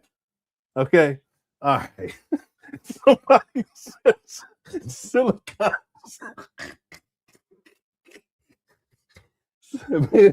Silicone Sally. All right. I can't remember the other ones now. BBL Betty or what was it? BBL Betty? Something Tammy. I can't remember. Anyway, I'm tempted to go look it up, but I'm not gonna do that. Okay, but anyway, I trust James because he's always solid, and so I'm gonna trust his word. Plus, it was confirmed in the chat room. Let me get out this chat room. It's supposed to be a short live. As someone said, no, look where he has his hand. Yeah, he got it up there a little high, you know. But that's Umar. Okay. I gotta quit looking at this chat room. Okay, thank you for sending me that information, James. I appreciate it. And then we got the Umar tweaking as well. So thank you. Who was that? That was Pimp in Distress that asked about that one. Thank you so much. TJ says Obama was, but I thought Umar was begging in 2007. Yeah, there's people who have stated that. But in the documentary, I'm going to go with what Umar states. I'm giving him the benefit of the doubt. I'm going to say that because the first time he posted that I've been able to find is 2000. It was the end of 2012 where he said that land was donated to him for FDMG. I've shown that many times. So based upon that post, I can say conclusively that at 2012. But remember, Black Dot stated that he donated to FDMG in 2010. There's other people who stated 2009. I've seen people go all the way as far back as 2006. And Umar conceptualizes this in 2004. So, yeah, it's possible that it's 20 years. That's possible. Okay, but I'm going to give Umar the benefit of the doubt in the documentary, okay, which I shouldn't do, but I'm going to do it anyway. Thanks, TJ. TJ also says, Lenon, can you play the Uncle Nancy one? Yeah, I'll pull that up in just a moment. Okay. Thank you, TJ. U225 says Umar Johnson's fingers messed up because he's all right. Okay. Israel Richardson became a member. Thank you so much. Dehudi Bay says, Killmonger voice, this is your principle. Yeah, it's amazing that people, if anyone who has children, if they've been in the school system, they may have graduated by now, but let's say, because we're older, but let's say that they're in the school system or that they were public school, and you had a principal and they're online behaving like Umar, what would you think? There's no way. That's something I don't get. Like, the standard has been set so low when it comes to Umar and his behavior. He's supposed to be a school principal and a school psychologist, but look at how he behaved. He would take pictures with the porn stars and shit. Always talking about sex. No, it's inappropriate. And yet there's people that sent this guy millions of dollars to open up a school so that he can be in control and in charge of children. That's crazy to me. Makes no sense whatsoever. Right? That's y'all's principle. Yeah. Thanks, Hootie. U225 says 11 p.m. I'd invite him in for two tea, scones, and cut it out. Cut it out. Marco says smack fiend forever, stat clean never. Okay, all right. Smack fiend forever. Okay. Thanks, Marco. And the U225 says we gonna get Umar corn film tune day before. Oh, okay. All right. But GT, I think that's coming out because they're doing pre-orders now. People been waiting on that game. I don't know. It's been about a decade. This ain't been that long. Okay. Thank you guys for all of the super chats. I'll pull up the Uncle Nancy video. Well, something else that we were gonna hold on one second. So we already did this one. I loves the people. Get this one out of here. 1 in the morning.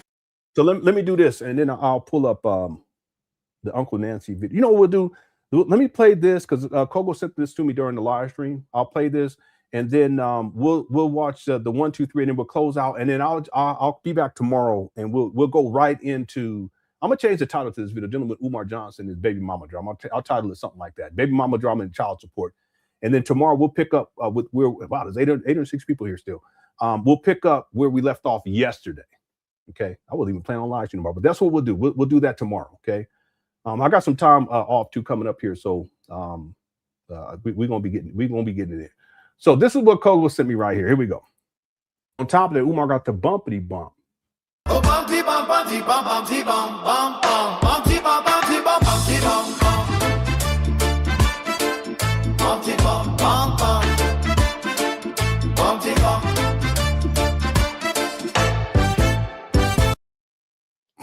Okay, it's the roster version. All right, one more time. On top of that, Umar got the bumpity bump.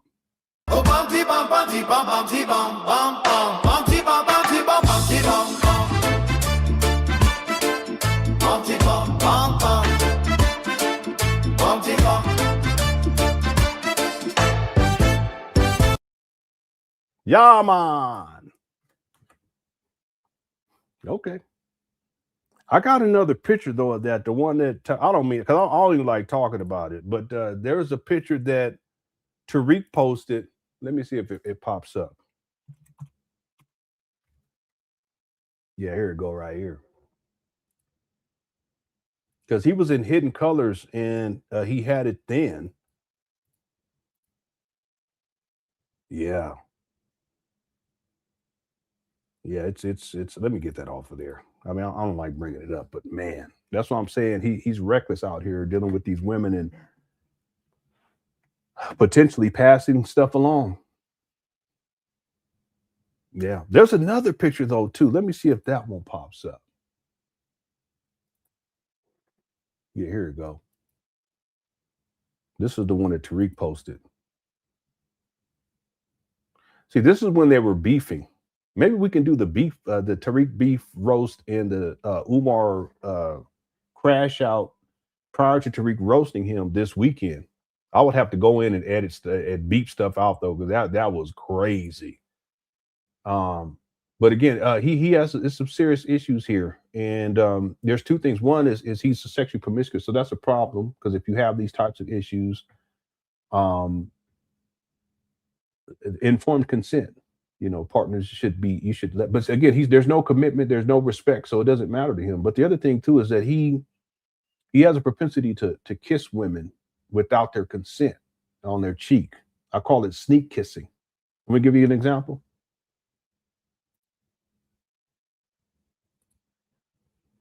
Yeah, this is what I mean. I know that Umar doesn't have care, because if you got stuff like this going on, you wouldn't be trying to kiss women without their consent like that. Because clearly you got something going on. This was a sex worker over there in Ghana that he was messing with. Yeah, I get all up on her. See, now watch what he does. See that? Yeah, it's invasive, but he doesn't care. Really what he's doing is he's testing the water. He's grooming them to see, like, okay, are they receptive to this? If they are receptive to this, how far can I go with this? He's done this to young ladies in college, by the way. It's problematic. He did to Suki Hana. Here's an example right here.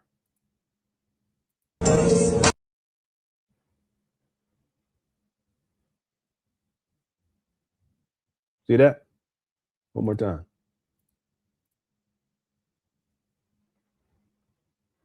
Yeah, so he doesn't ask, he does it. It's what I call sneak kissing. And given his lip situation, he shouldn't be doing it. Here's another. Oh, hold on a second. I'll give you another example.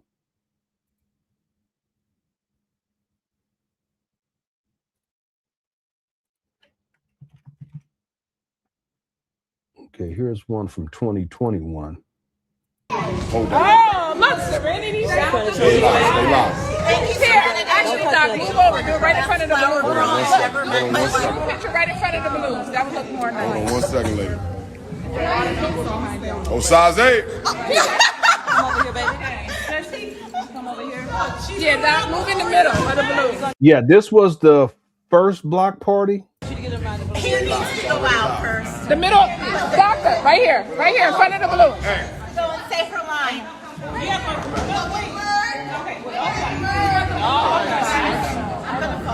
Go in the middle. Yeah, these dresses, boy. Yeah, I'm sorry. They got this baby on here. Let me skip through. Yeah, let me not do this because I don't have it blurred out. But anyway, he does a sneak kiss there. He also does one to this young lady in college. Your cookie jar.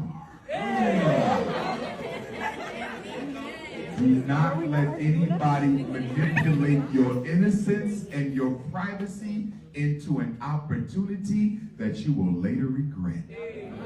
Yeah, this is Umar grooming these young ladies. You are so much more. Yeah, he's predatory. He's on. I think he's on a college. James, this is on the college campus, right? Because James is the one that sent me this. Who talks like that?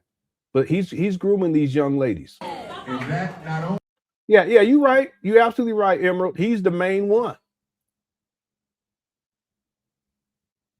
Only goes for white supremacy. It goes for the thirsty brothers in this room right now. He's talking about himself. Now watch what he does. See that? She's young. It goes for white supremacy. It goes for the thirsty brothers in this room right now. Forever snow bunnies.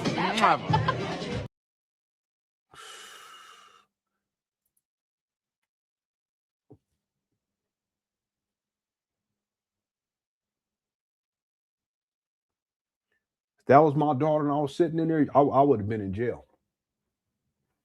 And my wife, she know how I am when it comes to the kids. And her too. She think I'll be going too far. No. Again, he's going to do that while he got this going on his lip. Look. And you got some of these pick-me's talking about, oh, he loves women. No, if he loved women, he wouldn't be sneak kissing them when he got this situation going on. You wouldn't do that. And this is a college. And that not only goes for white supremacy, it goes for the thirsty brothers in this room right now. Forever Snow Bunny. Yeah, she young, boy. I'll tell you, I would have been in jail. Because I know how I am. I would have.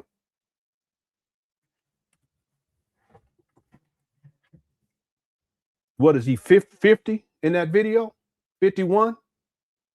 How y'all think she is? What, 18, 19, maybe 20? She look like she might be 19. That's called sneak kissing. I got plenty of examples of him doing that. He's just testing the waters. It's a form of grooming. Because based upon how they respond, Umar, in his own twisted predatory mind, he said, okay, there's a potential here. Okay, after we're over, after this is over with, I'm gonna tell her to text me. And you know, that's how Umar is.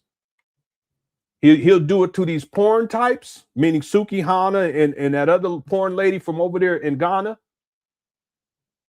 And he'll do it to these young innocent ladies in college and he'll sneak kiss them too. And he'll do that while he got this bumpity bump situation on his lip.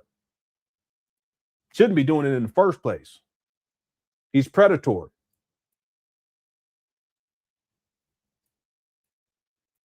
On top of that, Umar got the bumpity bump.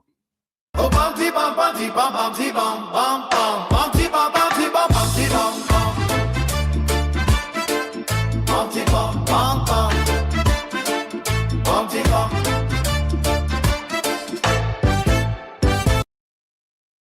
Yes, wow. You should use this picture instead. Let me stop.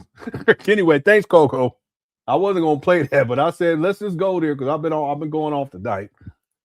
Van Veneer says Umar is the Prince of Punani. Yeah, he's the Prince of Punani and the Powder King. You're absolutely right about it. That's all you worried about. Hey, how's it going, Theody Vat? I haven't seen you in a while. Said Lenon, I'm still around, but have been having to catch the replays of shows lately. Okay, I started nursing. Oh, congratulations. I started nursing school and going for my degree in informatics. Now, congratulations, everyone. Let's give a shout out to Theody Vat. Congratulations. And she started nursing school. Yeah. Nurses get paid good money too. So yeah, do your thing. Yeah. Nurse is on the way. There you go. Congratulations. Yeah. Yeah. Congratulations. Absolutely. Yep. Yep. Congrats. Yeah, and then as you progress, I know you're gonna be busy, but as you progress, if you could get into the channel, just update us, and then when you graduate, let us know because we'll celebrate. I'll get some cake up here and everything. You know how we do. We normally do celebrations for the grand openings that don't happen, the FDMG grand openings that don't happen. But in this case, ma'am, if when you get there, let us know, and then we will. I'll get some cake and we'll do that. We'll do a little celebration. All right. Congrats. Yeah, that's what I love about the Cook Crush chat is we're very supportive. Yeah. Look at Kadar said, congrats from the most requested. That's Umar. All right. Okay. Congratulations. And just keep going. All right. And update us, please. That's absolutely awesome. And thank you for the super chat as well. And good to see you. I haven't seen you in a while. Derek says the bump on his lip has a bump on it. All right. I really don't like talking about the bumpity bump. I mean, I'll bring it up, but I don't like showing it. And part of it is because I know some things in my research that kind of turns all this upside down. But we're not going to get into that right now. But the point is that no matter what, Umar, he knows he has this problem. I remember this guy. I wish I had the video. Let me go wind this down. I wish I had the video, but there was this guy, he was on YouTube and he came on and he was talking about how he ran into Umar. I think he said it was in the Bronx or in New York someplace. And Umar was in a parking lot. He had parked his car and Umar was getting out of his car, whatever.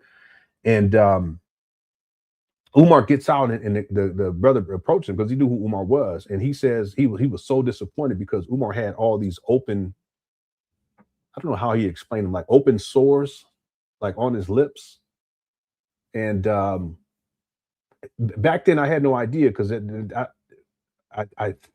no, by that time I hadn't seen the Tariq Nasheed's roast of Umar. I don't think I had seen it by that time. But then when Tariq Nasheed did that roast and he had posted a picture, that picture I showed you, that's when I was like, oh man. So Umar has a problem. And listen, people have issues. Life is gonna life. I get that. But if you do have, excuse me.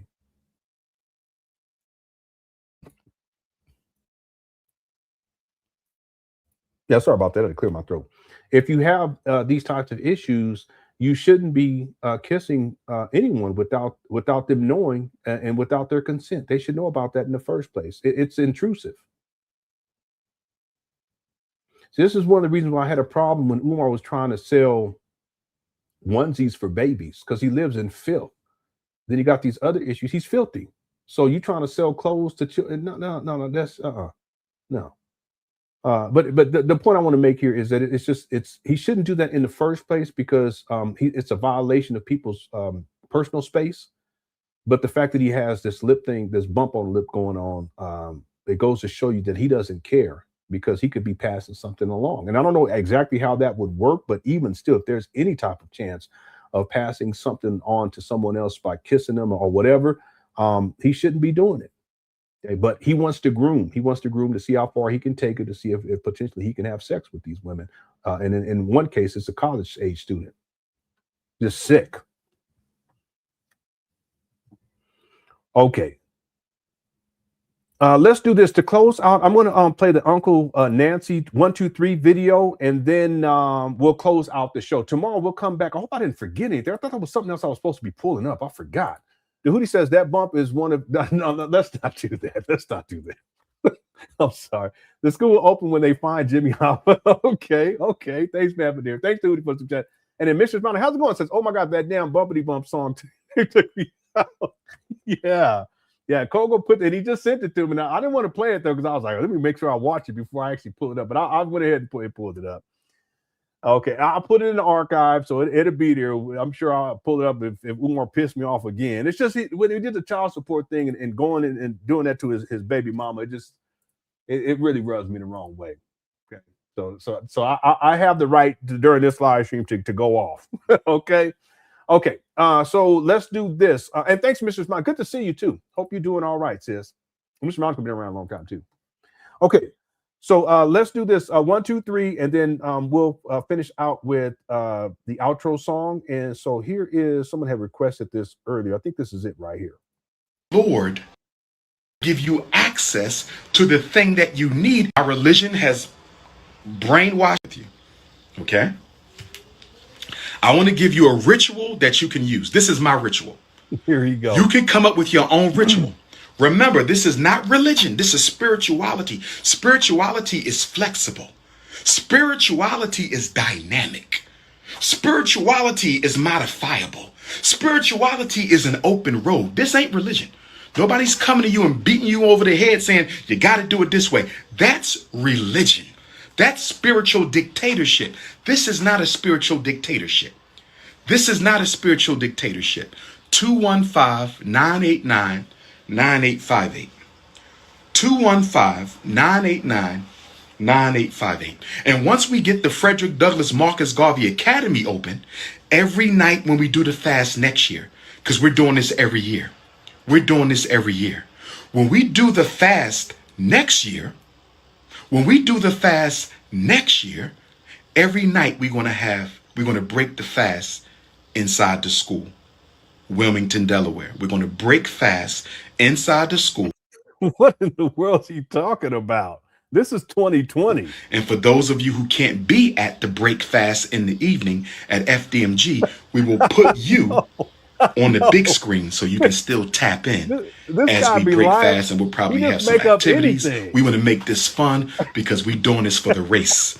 I We're doing know, this at for his our mama freedom. house. What's We're up, doing this for our Triple H, man? liberation. We're Hope doing you're this for doing our all right, personal bro. connection to our ancestors. We are not doing this for no religion. We're doing this for Africa. We are not doing this for no religion. We're doing this for Africa and African people. We are not doing this for nobody's religion. We're doing this for Africa and African people and for redemption and success. That's what this is about.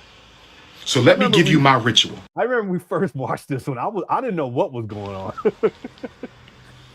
Sunrise at 5:30. Let me skip Dawn. too, 'cause we gonna keep So you running have, this okay? And you can actually get to understand spiritual and political. Trying to communicate to you. If you don't write them down, you won't be able to connect the dots. If you don't write them down, you won't be able to connect the dots. If you don't write them down, you won't be able to connect the dots. So get you a nice little book and record a spiritual journal. This is my spiritual journal. You need one as well. Okay? Okay. And it would hurt to have a staff. Here you go. Here you go. This has my G and Yami symbol, because with the staff, we tap the floor 3 times. 1, 2, 3. And call the ancestors. You call your ancestors' names. Father Bailey, 1, 2, 3. Grandma Selah, 1, 2, 3. Grandma Jenny, 1, 2, 3. Grandma Betsy, 1, 2, 3. Grandma Young Betsy, 1, 2, 3. Grandpa Stephen, 1, 2, 3. Grandma Caroline, 1, 2, 3. Grandpa George, 1, 2, 3. Grandma Annie, 1, 2, 3. Grandma Caroline, 1, 2, 3. Grandma Vivian, 1, 2, 3. Grandpa Cicero, 1, 2, 3. Grandma Ida, 1, 2, 3. Grandpa James, 1, 2, 3. Uncle Clifford, 1, 2, 3. Cousin Shanika, 1, 2, 3. He said cousin Shanika. Great grandma Gertrude, 1, 2, 3. Great grandpa Charlie, 1, 2, 3. Great grandma Curly, 1, 2, 3. Great grandpa Robert Shoemake Jr., 1, 2, 3. Great grandpa Robert Shoemake Sr., 1, 2, 3. Great grandma Emma Hollinger, 1, 2, 3. Great grandma Delia, 1, 2, 3. This is so ridiculous. And he keeps going. Great grandpa Isaac, 1, 2, 3. Great grandma Eileen, 1, 2, 3. Great grandpa William Thomas Tillman, 1, 2, 3. Uncle Billy, 1, 2, 3. Grandma Betty Jean Shoemake, 1, 2, 3. Uncle Eric, 1, 2, 3. Uncle Dennis, 1, 2, 3. Uncle Nancy, 1, 2, 3. Ashe. Uncle Nancy.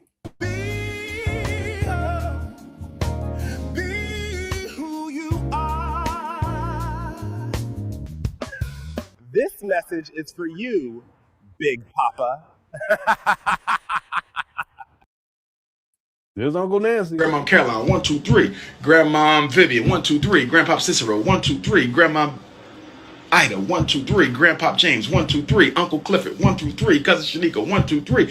Great grandma Gertrude, 1, 2, 3. Great grandpa Charlie, 1, 2, 3. Great grandma Curly, 1, 2, 3. Great grandpa Robert Shoemake Jr., 1, 2, 3. Great grandpa Robert Shoemake Sr., 1, 2, 3. Great grandma Emma Hollinger, 1, 2, 3. Great grandma Delia, 1, 2, 3. Great grandpa Isaac, 1, 2, 3. Great grandma Eileen, 1, 2, 3. Great grandpa William Thomas Tillman, 1, 2, 3. Uncle Billy, 1, 2, 3. Grandma Betty Jean Shoemake, 1, 2, 3. Uncle Eric, 1, 2, 3. Uncle Dennis, 1, 2, 3. Uncle Nancy, 1, 2.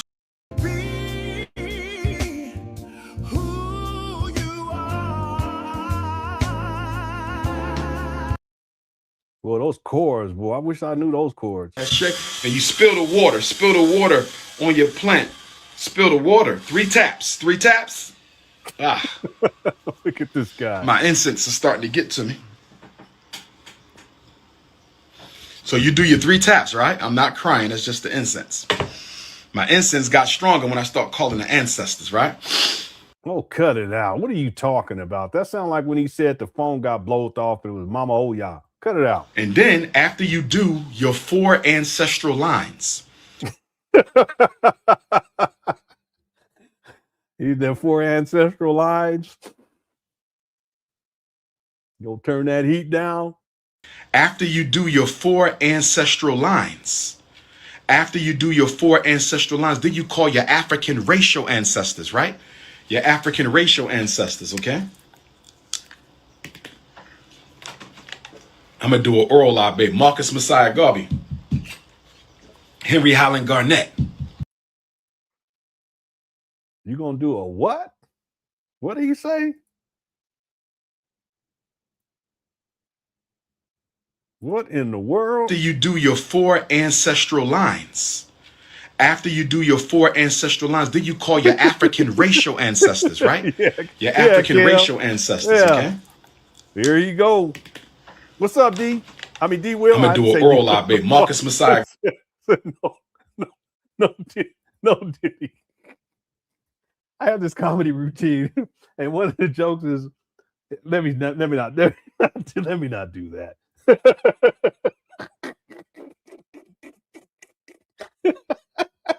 Especially given what Umar talking about. What did he say? He gonna do a what now? After you do your 4 ancestral lines. After you do your 4 ancestral lines, then you call your African racial ancestors, right? Okay. Your African racial ancestors, okay? I'm going to do an oral out, babe. Marcus Messiah Garvey. What in the world? He said he gonna do an oral libation. Henry Highland Garnett. Here he go. Harriet Tubman. Fannie Lou Hamer. This is so ridiculous. Ida B. Wells. 1, 2, 3. He do this in his mama closet. Mama trying to sleep. He banging on the ground. Shaka Kasensa Kakona. 1. Huh? Shaka Kakuza. 2, 3. Robert Purvis. 1, 2, 3. Martin Luther King. 1, 2, 3. El Hajj Malik El Shabazz. 1, 2, 3. Blood. I'm gonna tell y'all real quick. Umar, he's winded because he was doing too much when he was calling out Uncle Nancy. So that's why he's you can tell he's exhausted. Relative Frederick Augustus Washington Belly Jr. Great aunt Annie Douglas. Cousins Charles Douglas, 54th Massachusetts Regiment. Cousin Lewis Douglas, 54th Massachusetts This is stupid. Regiment. Little cousin Annie. He really struggling. Cousin Rosetta. Frederick Douglass Jr. Frederick Douglass Jr. I didn't know Shake, that. Mama Wayman. Papa Wayman. Charles Henry Wayman. Francis Henry Wayman. Papa Smurf. Papa Smurf. Bishop Alexander Wayman. No, he didn't. He didn't say Shaka Khan. He did not say Shaka Khan. Don't even bring up Shaka Khan, okay? I love me some Shaka Khan. Shaka Khan? I can't remember the song.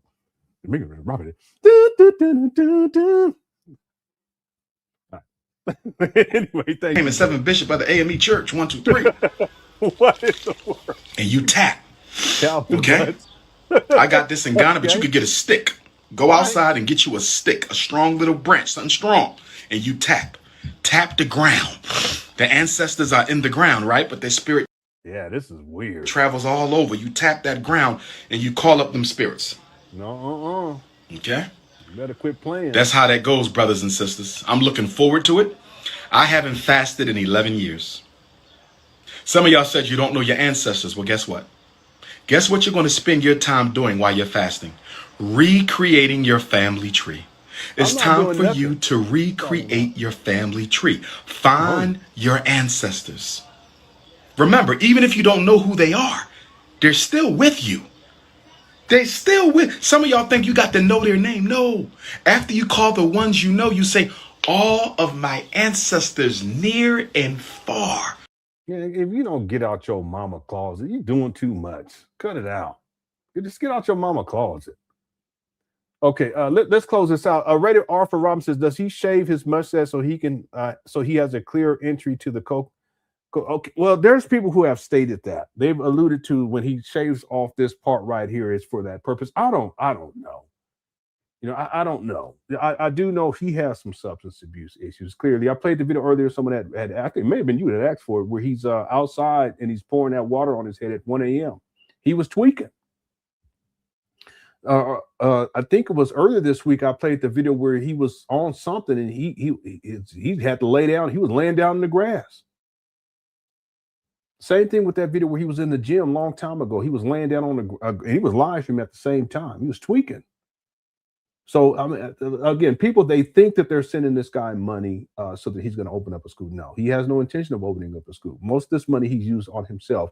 And if this child support thing, just to kind of tie it back to what we've been talking about for most of the show, if this child support thing escalates, wherein his financial records are subpoenaed, that could actually be the gateway to wherein legally he's in trouble.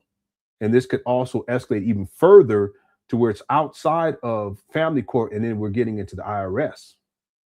And if they audited him, they would know right away. See, you know, let me tell y'all one. I'm not saying that this is the case, but I wouldn't be surprised that Umar's plug. I wouldn't be surprised if there isn't some sort of a digital trail for that.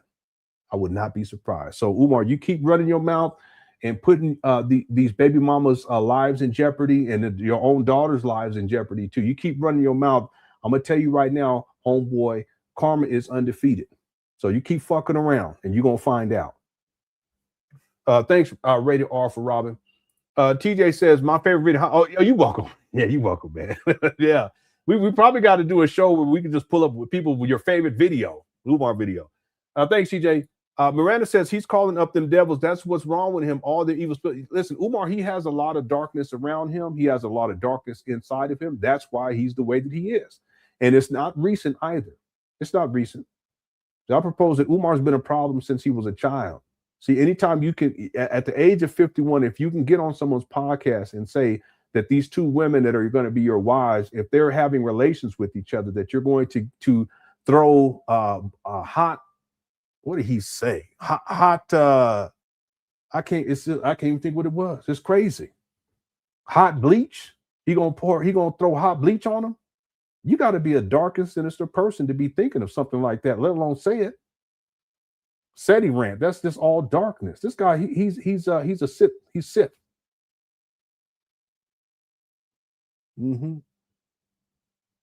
Yeah, real talk. Sith Lords are my specialty. You got to remember that from Star Wars. That's right. Thanks, Miranda. Mrs. Monica says, same 1, 2, 3 does nothing. I know, just Umar, he's just making up stuff. That's the thing about Umar. He's like a child. He just comes up in his imagination and he gets a staff and he's 1, 2, 3, 1, 2. What are you talking about? You ain't got nothing else to do? Anyway, he needs to say the phrase or name 3 times. Umar always taking a shortcut, even in African spirituality. He's so lazy. Yeah. Well, the thing too is when it comes to Ifa, because he mixes and matches a whole lot of different things. But when it comes to Ifa, Umar has a bastardized version of it. It's like he fits different pieces. I'll talk about this in the past. Umar, he'll invoke the Lord. He was raised Sunni Muslim Orthodox, but then his father changed at a certain point. I don't know if he changed with him, because there's Sunni and there's another, like a Shia. He talked about how his grandmother was Jehovah's Witness, his mama was Christian, and his uncle was a 5%er. I think that's what it was, 5% nation, if memory serves me correctly. So you can see this in Umar. He mixes and matches things up to fit whatever narrative he's trying to spin. He's like a chameleon in these regards. But when you believe in things that you do not understand, you suffer. And Umar, he's into that dark shit, and he don't know what he's doing, and he's playing around, and he don't realize that there's a consequence for that too.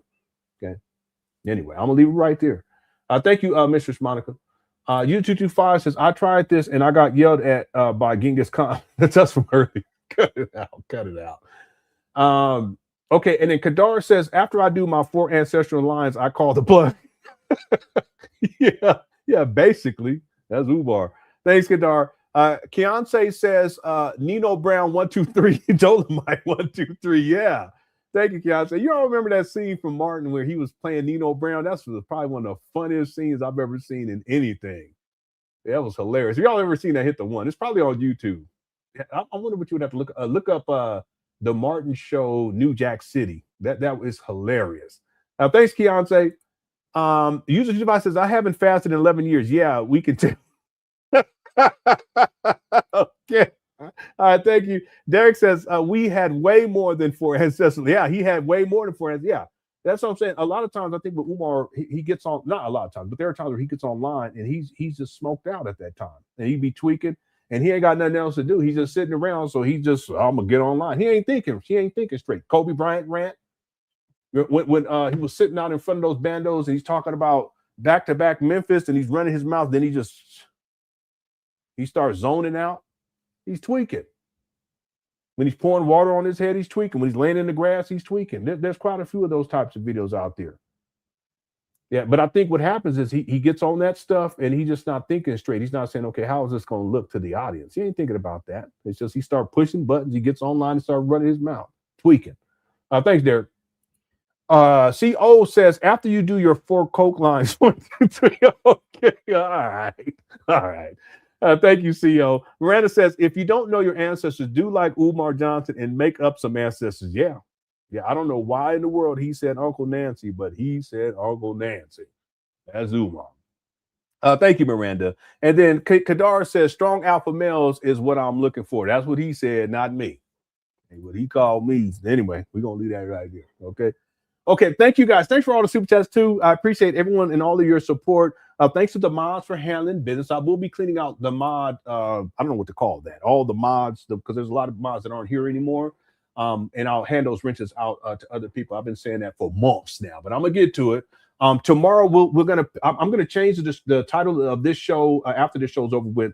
I'm gonna change it and I'm gonna reset. I'm gonna use the same title for this show for tomorrow's show, and we're gonna get right when I come on. We getting right into it. Okay.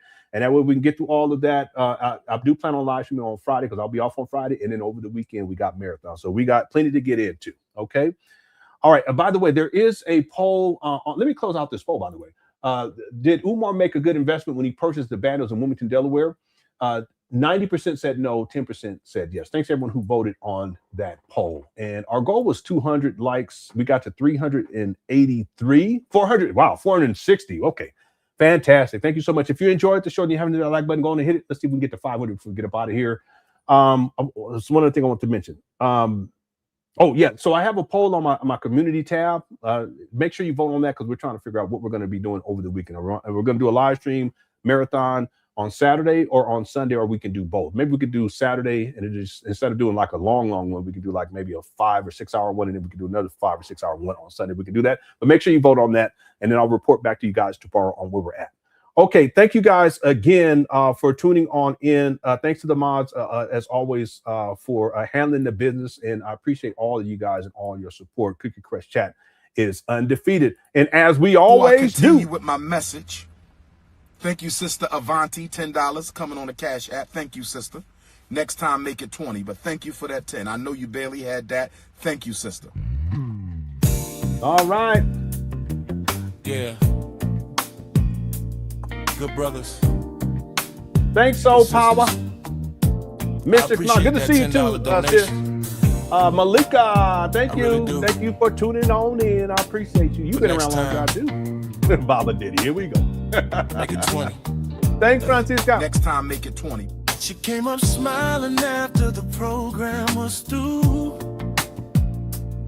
Said, brother, here's $10, I'm supporting you. I looked at the queen and I nodded my head. Thanks, Marco, for tuning in. Appreciate you, bro. Said, thank you, sister. Amina. This is what I said. Next time, make it 20. Thanks, Bobo. Appreciate you, bro. I understand. Everybody doing the best they can, but dreams this big take more than hope. We're trying to build, not barely cope. Everybody saying we not fisking flat tires. We not selling water ices. Yeah, good night, we building institutions, family. What's up, Ike? We not fisking flat tires. We not selling water ices. We building institutions, family. Next time, make it 20. If the blessings come your way, I appreciate the 10. But here's good night, what I gotta say.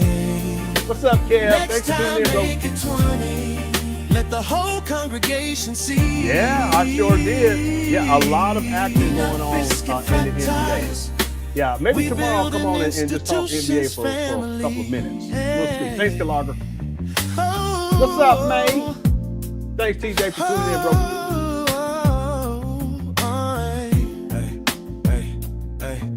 People asking questions every single day.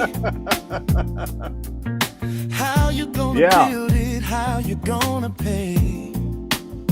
You welcome, Akilo. I say one donation, one dream at a time. Thanks, Deshaun. Glad you enjoyed the show. To help us climb. Nina Boo. This ain't about quick fixes. I love that This line ain't right about little gimmicks. Trying to leave something standing tall for the next generation and all. We not this can Oh, thank you for the kind words, Joyce. We not I selling appreciate water that. ISIS. We building institutions, family. Oh, we not fisking flat tires. We not selling water ISIS. We building institutions, family. Next time, make it 20. Thanks, D. Will. Yeah, justice for Sister Avanti, for real. I appreciate the 10. But yeah, here's shout what out I gotta to say. Black Mario. Yeah, good night, Next Carlton. time, Thanks make for it tuning in, bro. 20. Let the whole congregation see. We not fisking flat There tires. she go. We building institutions. Peace, Rated Arthur Robin. family. Thanks for tuning in. Institution builders. Yes, sir. Institution builders. What we doing? Funny. That's hilarious. What we not doing? We not fisking flat tires. What else? What else? We not Yeah, good night, bro. Thanks, One more Steven, time. for tuning in. Salute, Dr. Say. Good to see you, We bro. building institutions, family. Yeah, I know. Yeah, it's just awesome. Now Yeah, I'm everybody so clap blessed your to have you hands. guys. Thank you guys so much. Thanks, Wanda. Afro Punk chick. Everybody together. We building institutions. That's crazy. Yeah, shout out to Captain Kirk. Next time, make it 20. When prosperity Yeah, I know, Malika. That was a I mess. appreciate the Yeah, shout out to the team. Knicks NBA And I champions. appreciate you too. Yeah, next time, make it 20. That would be That's crazy. the message for Yeah. today. We building institutions, family, and we're doing it all the way. What is the world? Not fisking flat tires. Biscuit We not Jesus. selling water ISIS. That's crazy. We All right. building institutions, family. Yeah, shout out to Miguel. Miguel Jackson. We not fisking flat tires. All We not right. selling water ISIS. We building institutions, family. Good boy. Next time, make it 20. All right. Thank you. Shout out to Black Merle. Thank you guys again for tuning on in on the Cook Crush chat. Have such a wonderful time. Okay, we'll be back tomorrow. Thank you guys. Thanks to the mods again for handling business. And I just want to express appreciation and gratitude. Also, thanks to everyone who sent in super chats. You sent the super stickers. Okay, thank you for all of the support. Okay, I love y'all. Sincerity. I'll see y'all soon. Take care. Peace.